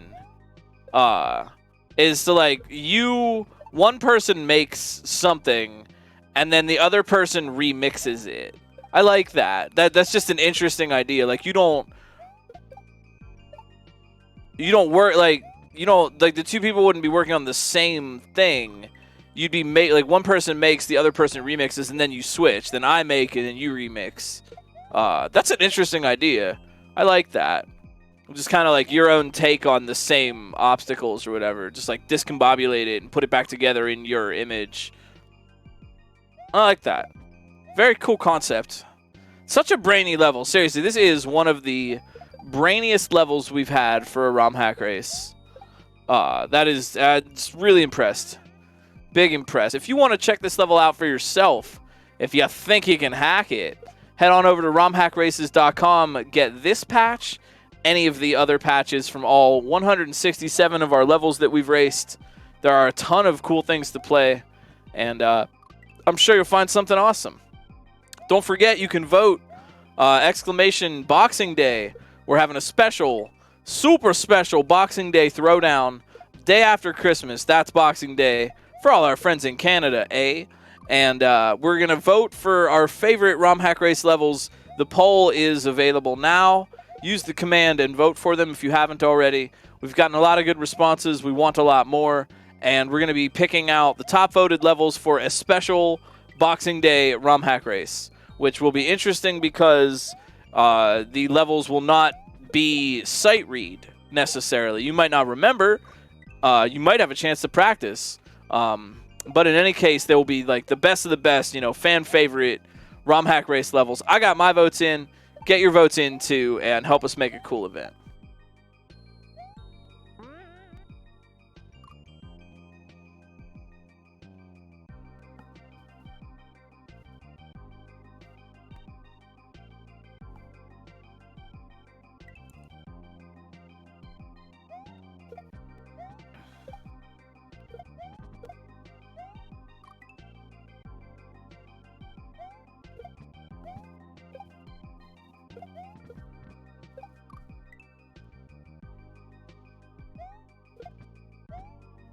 Yeah, that's what I was kind of thinking about as well, Misha. That can be the danger because this looks for all the world like something you could do, right? There's really no way that Endless can know that right now. And that is the danger sometimes of committing to a strat because you could find out later that you were wrong.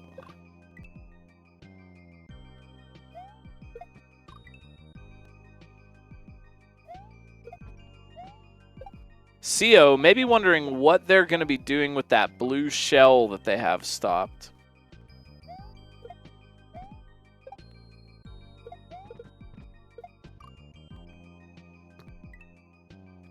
Yeah, right. And that's also something about this level too, is that, you know, a common rule of thumb is that if the strat you're trying to do is suspiciously difficult, maybe it's not what you do. And this level does kind of throw a wrench in that, because sometimes the strategy is kind of tough here. Nonetheless, it is always a good policy to question what seems to work. I know everybody eventually runs into a situation where they're making a bad assumption about what needs to happen. And if what you're trying to do, you just keep going and going, and it's too tight and it doesn't work and you just can't make it, consider that maybe the reason it's not working is because that isn't what you actually do. And it can be hard sometimes to look outside your own perspective. You know, that's always tough to do. And no one, I mean, I fail that repeatedly, but it's helpful.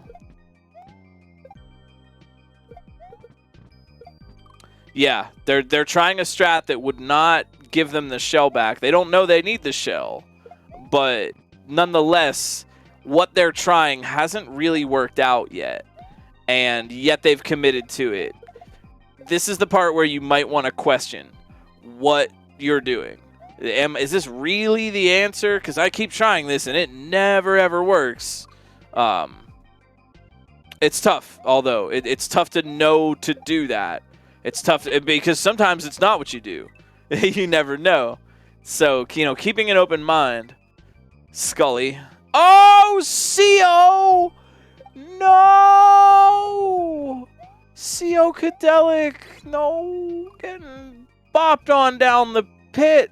What happened there? Did they spin, or did they like clip the corner in a bad way? I don't think they spun. I didn't see them spinning. It looked like they just got like a weird nudge from the corner. But that shouldn't even happen in the Romhack race base ROM. I don't know what happened there.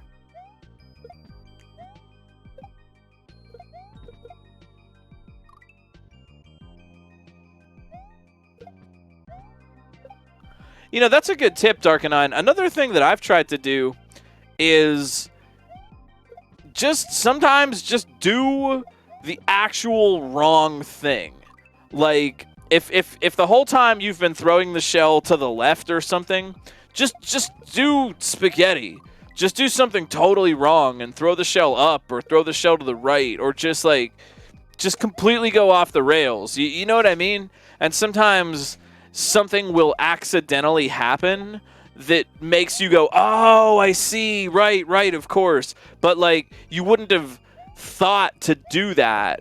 So just think to do something intentionally wrong.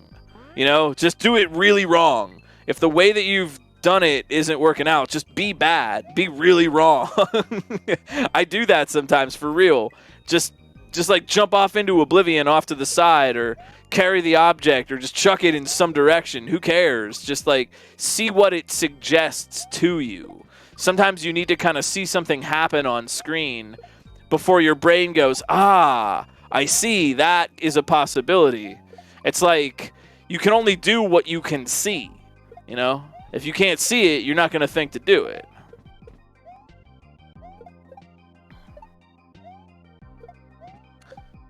Oh, if we're down to 3, we got Fernap, Undead Blackbird, and CO Cadelic.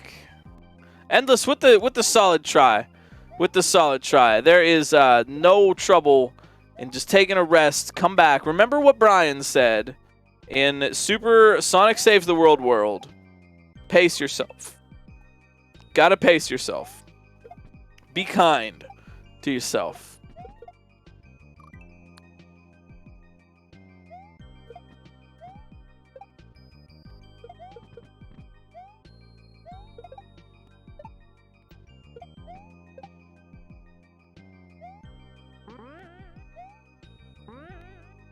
I love this little sideways block wedging I don't even know what you'd call that, little side bounce. I really love that trick. I have a particular affinity for the bounce on all sides note blocks. I just really like using them. I really like requiring the player to touch one and bounce themselves in a direction. I think they're super fun. I would love to see like a really, maybe I should make it like a really big flow level where you were just doing that like all the time, bouncing on these sideways note blocks. I think it's just super fun. There's just something about it I really enjoy. You know, maybe it's because when you're a kid, at least when I was a kid and played Mario, the note blocks kind of freaked me out. They were always like, oh man, I'm going to die on that note block. They really, I don't know how I'm going to bounce. That's, oh, they're scary. And now it's just like, haha, boing, boing, boing, boing, boing. I think, yeah, I'm not sure about, I don't recall if it's in Yump or not, but I have seen it done with Cape. It's a very helpful thing when you're floating or in some kind of float Kaizo situation with Cape. It can be helpful. Speaking of Cape, big shout outs to one of the greatest Kaizo players on the face of the earth, Calco, for the multiple new world records on BK's Let's Give Up. Really impressive stuff.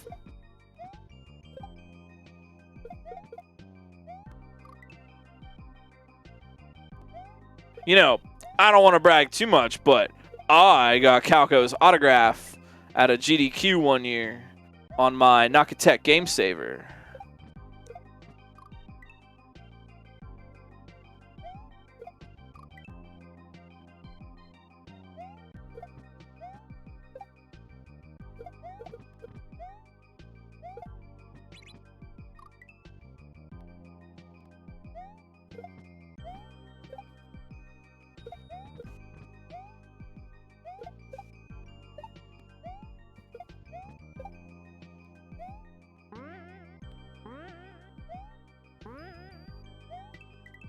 Oh, Undead Blackbird trying so hard, reaching for the prize. And CO in the door, all right. Nice job, CO Kadelic with the Louis Duse first cycle door strat. Made it. CO Kadelic on the 10th and final room. Look at this, Mulder. These skills are not of this earth. Mini dinos. Now that's a sugary breakfast cereal we can all enjoy. They're mini and they're dinos and they're for breakfast. They're mini dinos for breakfast.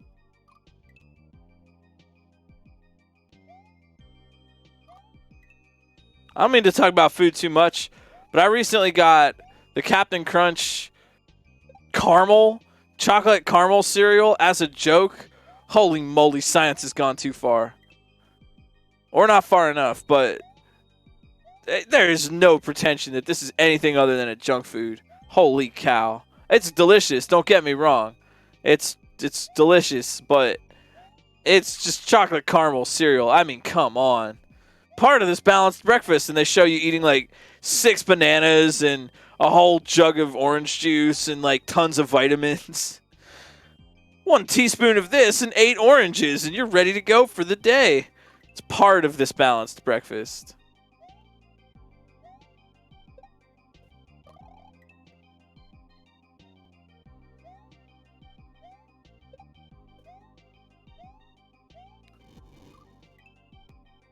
Fernap did a little clip jump out of the seam.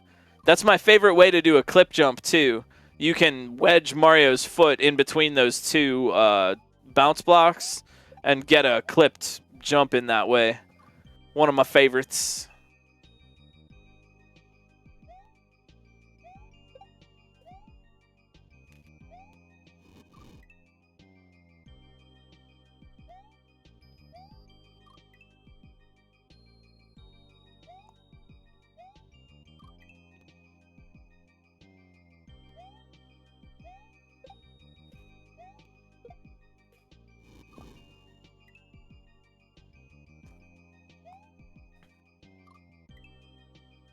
Yo, Undead Blackbird really coming out here strong after figuring out that shell pit move. I think they're going to get it really soon.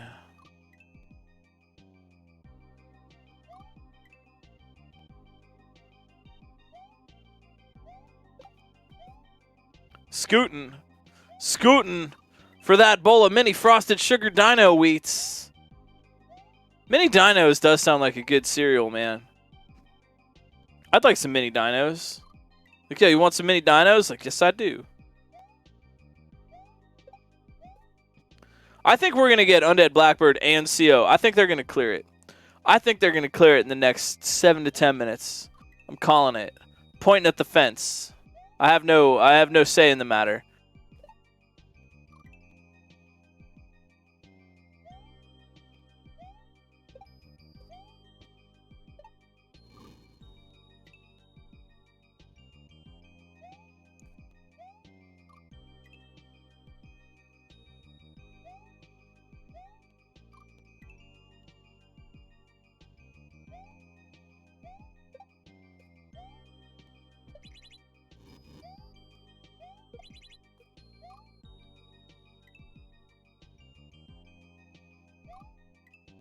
Yo, Undead Blackbird making good moves in this final room. I think they're going to get it.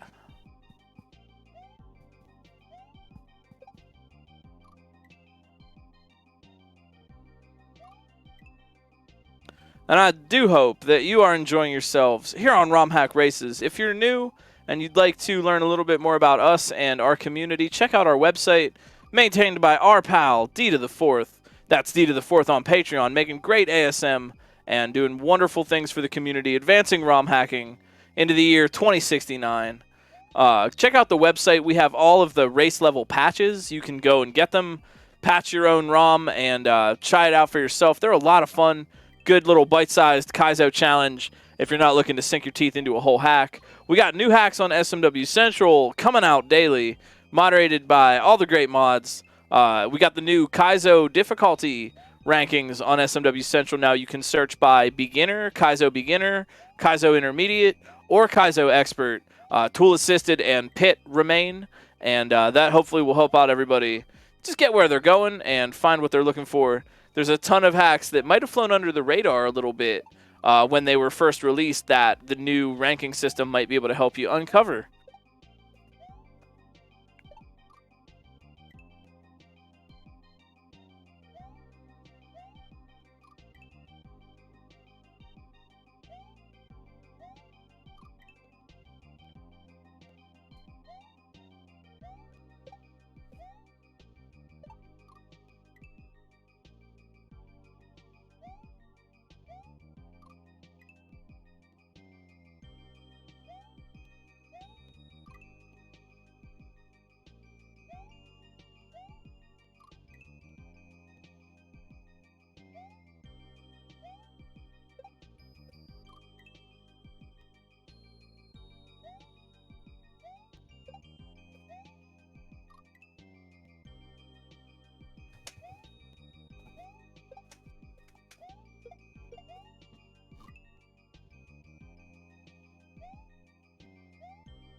Oh, hey, thanks again for being a part of the races. It's always a favorite part of my week, and I hope it can be a nice part of yours as well. Undead Blackbird and CO here trying their best. Room 10. Fernap, looks like they're almost out of here. Fernap's definitely got the right idea now.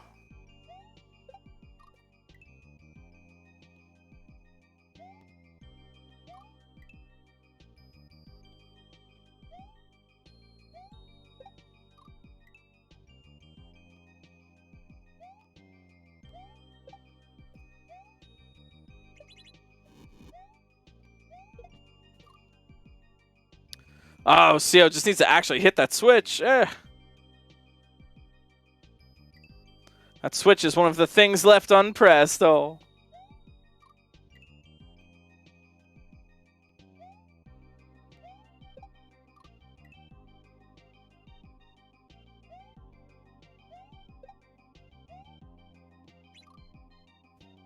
Oh. Yo, little bit of a excuse me, a little bit of a personal teaser from me. I am working on some SMB2 Romhack race levels of my very own, and you might see those eventually, sooner or later. But I am working on them.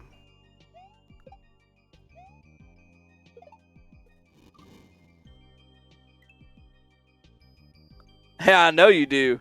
You win them. I'll have to give you a run for your money.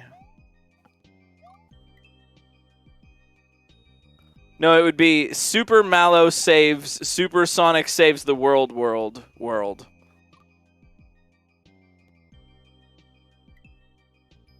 Oh, Fernap's so close to getting out of there.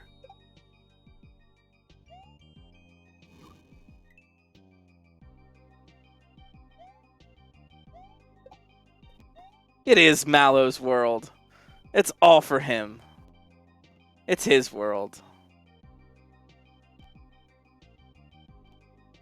Keep the planet nice. It's the only one with cats on it.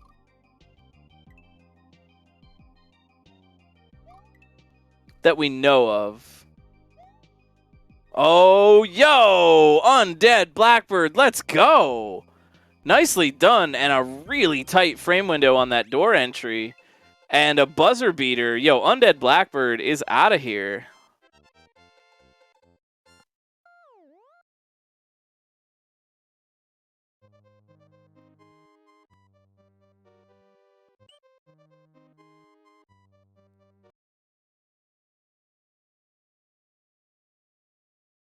We got two. Seocadelic and Fernap. Seo on room 10 and Fernap on room 7.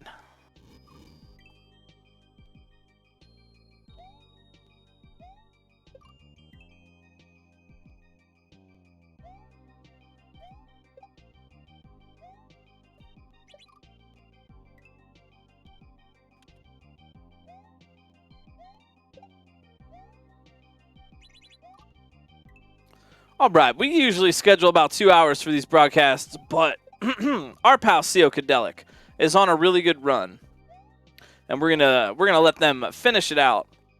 How are you all doing? I don't know. I said that before, but just checking in. Hope you're doing okay. Good job, Undead Blackbird. Well played. Thanks for racing with us. Welcome back. So I just hope everybody's doing well. It's a super comfy Saturday night. For me, I will be back on stream tomorrow. But I might do a music thing tonight. I don't know. I haven't decided yet. I want to take a shower. I haven't done that yet today. What a day. Yeah, Seocadelic's super close here. Let's see.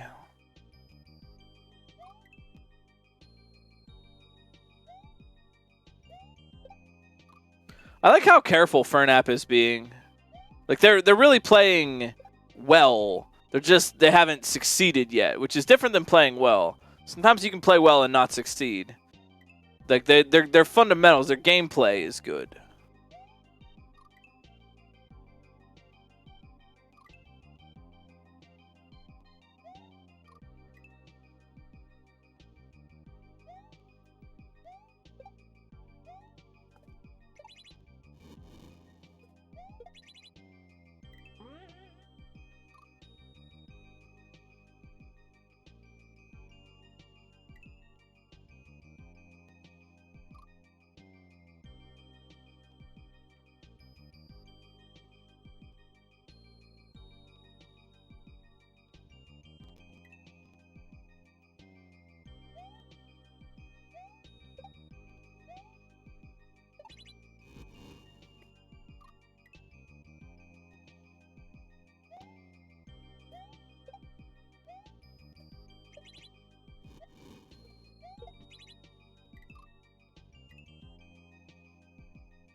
I don't know. What else could what else could I tell you about? You know, a funny thing happened the other day.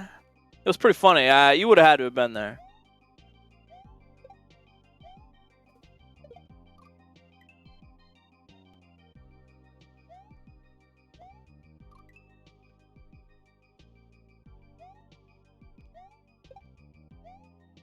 Yeah, you know the thing. Yeah, it was funny. It was a funny time. We were all laughing, and we'll never forget that.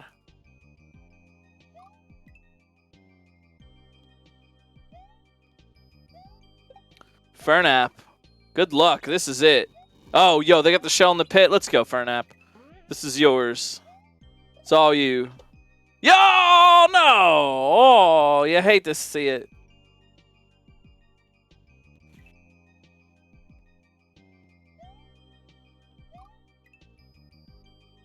Heck is right.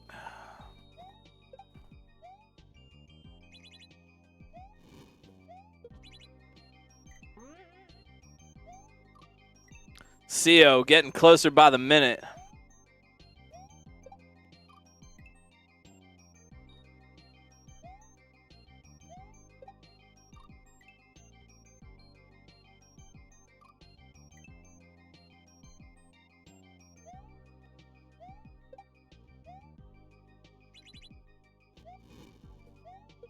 CO, this is it. Oh, look out. Oh, can't get under the muncher. Just can't get the under munch. Fernap, meanwhile. Yo, consistency. They're back again. Big regrab. Let's go. Yo, give it up for Fernap. That was a well-earned clear. They got through that section. That was great. Nice job, Fernap.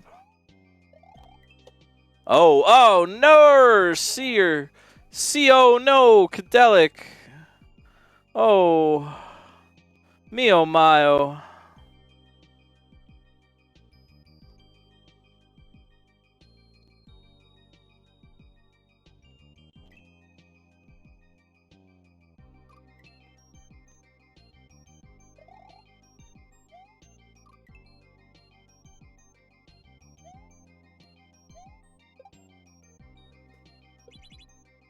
They got that first part down. Yeah, CO's close right here. Any run could be it for CO. This is it. This is it.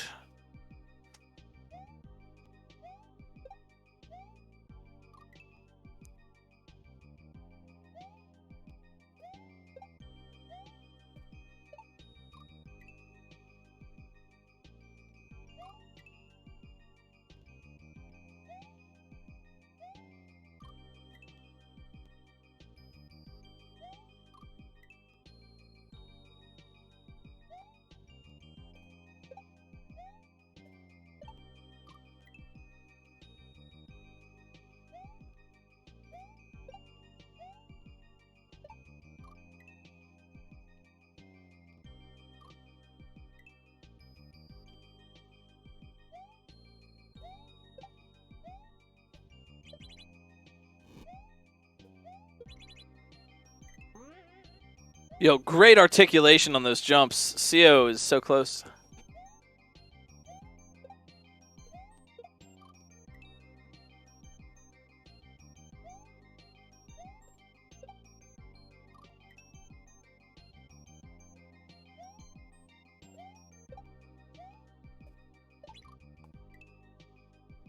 You don't want to boost. After throwing the key at the on-off switch, you land on one of the dinos. But if you're holding B, you boost yourself up and you get killed. So that's what's killing CO in that moment.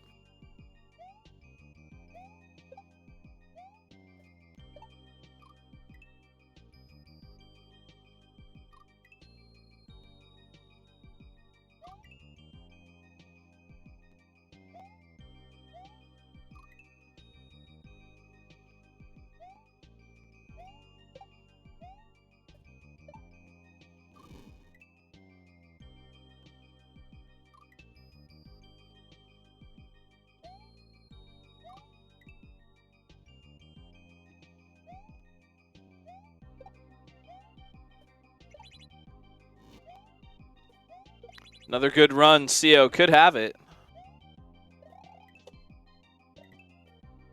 Oh, oof, so close.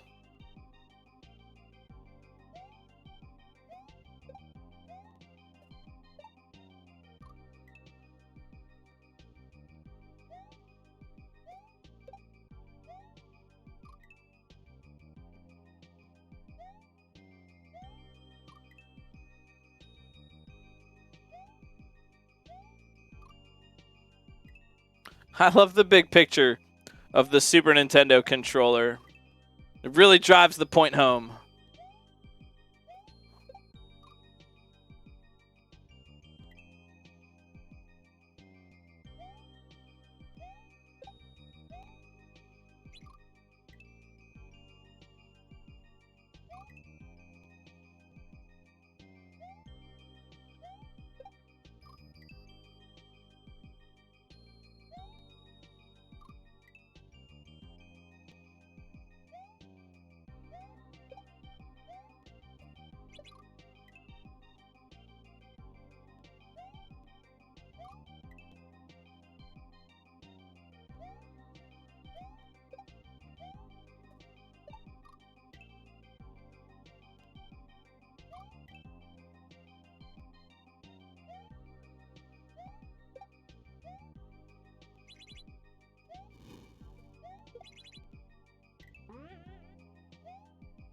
Oof, CO on.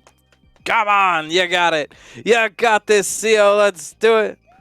You can do it.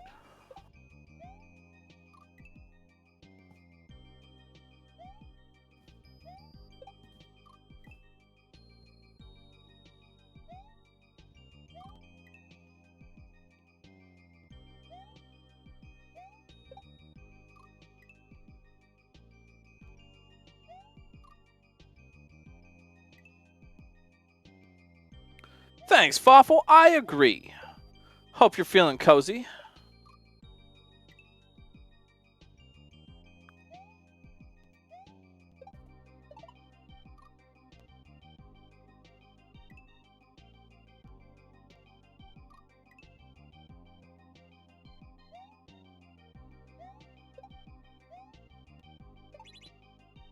CO, another good run.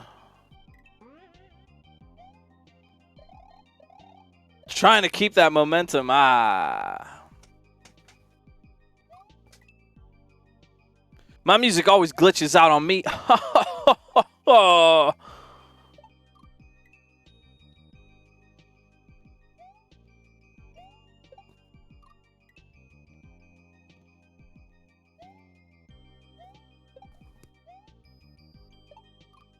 You know, I've always said that it's a tough sell on limiting gimmicks. Gimmicks wherein the player has some of their power removed. And this sells it. It's a tough sell, but not an impossible sell. And I think this level proves that.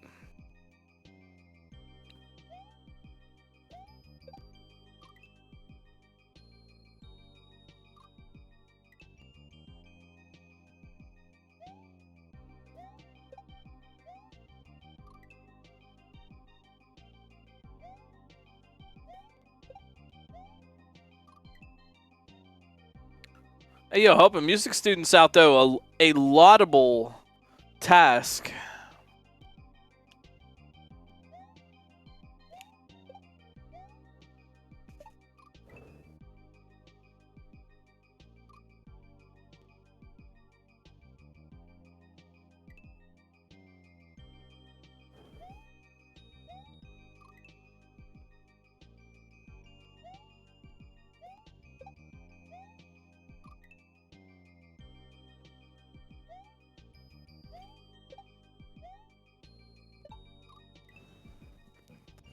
Hey, yo, appreciate that. You know where to find us, though, every Saturday night right here on twitch.tv/Romhack. Races, races, races.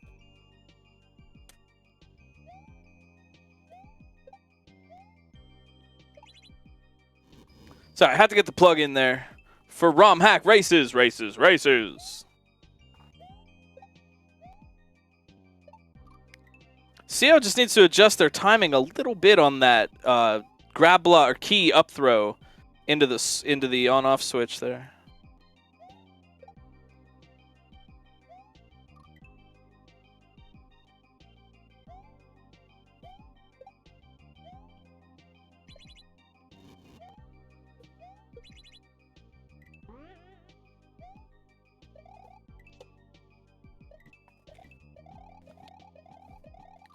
Oh yeah, music.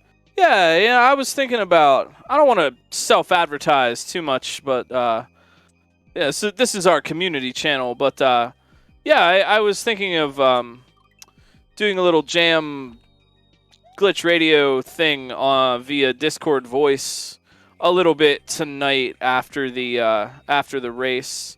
I got a new setup and I learned some tricks that make it sound real nice. So I was thinking of doing a little bit of space exploration tonight. Maybe just about an hour, catch it while you can, kind of thing.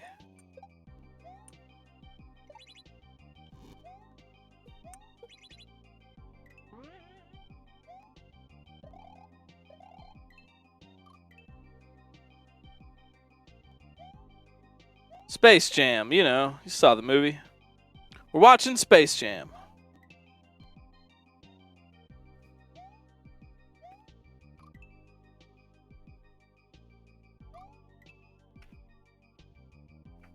So come on and slam, because that's how you get welcomed. If you don't come on and slam, you can't come on and jam. Also, if you feel fine, you must wave your hands in the air. I tried to go through one time and make a list of all the things you had to do to come to the Space Jam. According to that song, there's a lot of requirements. A lot. Let me tell you what. Wave your hands in the air if you feel fine. Come on and slam. Welcome to the jam. CO with the sad key grabbing at nigh. You gotta get on the floor. Fellas gotta do something. Everybody's gotta do something. If you want to come to the Space Jam, it is an involved process. Let me tell you.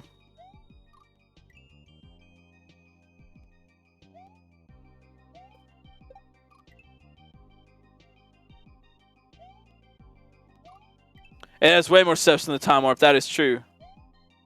There's a lot. The Space Jam is involved. You got to be dedicated.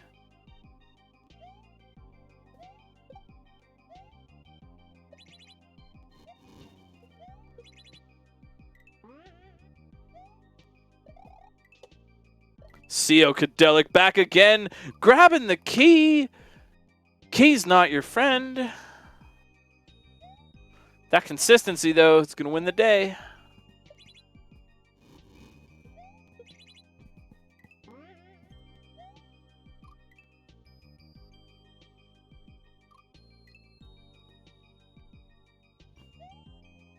You know what they say. Hoop, there it is.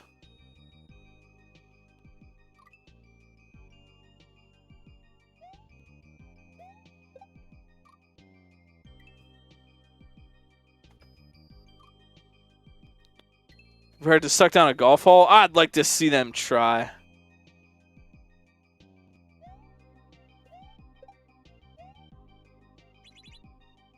Yeah, but I'm a baseball player now.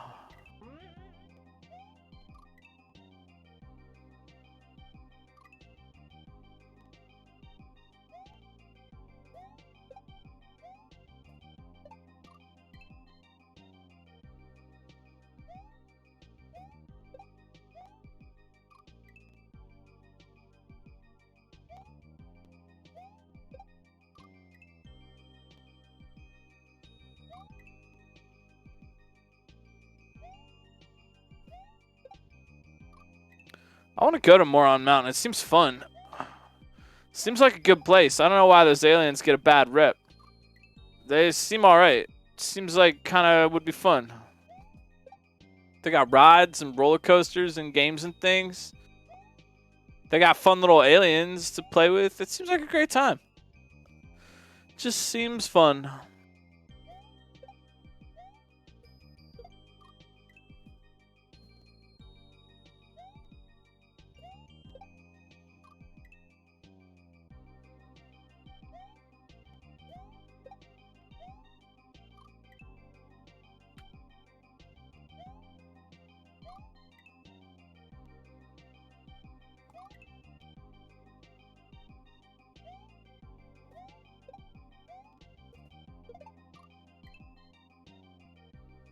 CEO, CEO, CEO, CEO.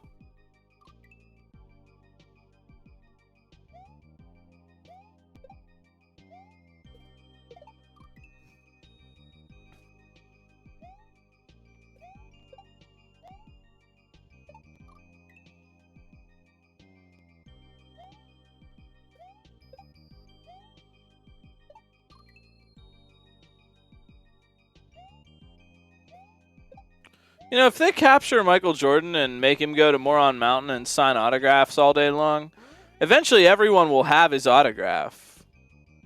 You know, there won't be anybody left.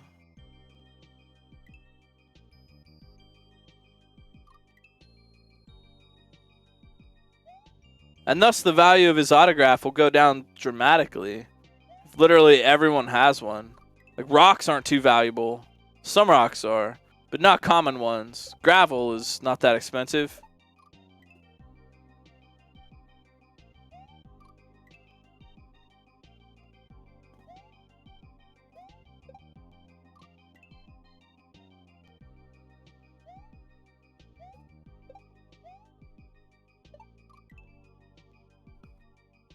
That's a good question. That's a good question. Is gravel a rock or just a bunch of other rocks? Is gravel a particular rock?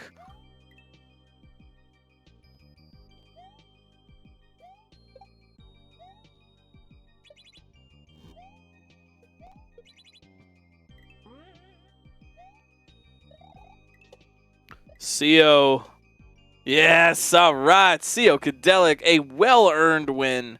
Not grabbing the key and getting that big 6. And a GG from everybody in chat. Nicely done. Nicely done. GG, SJandCharlietheCat. And aside from our last brave fighter here, Fernap, that is a wrap for the race. Big shout-outs. Oh, stretch.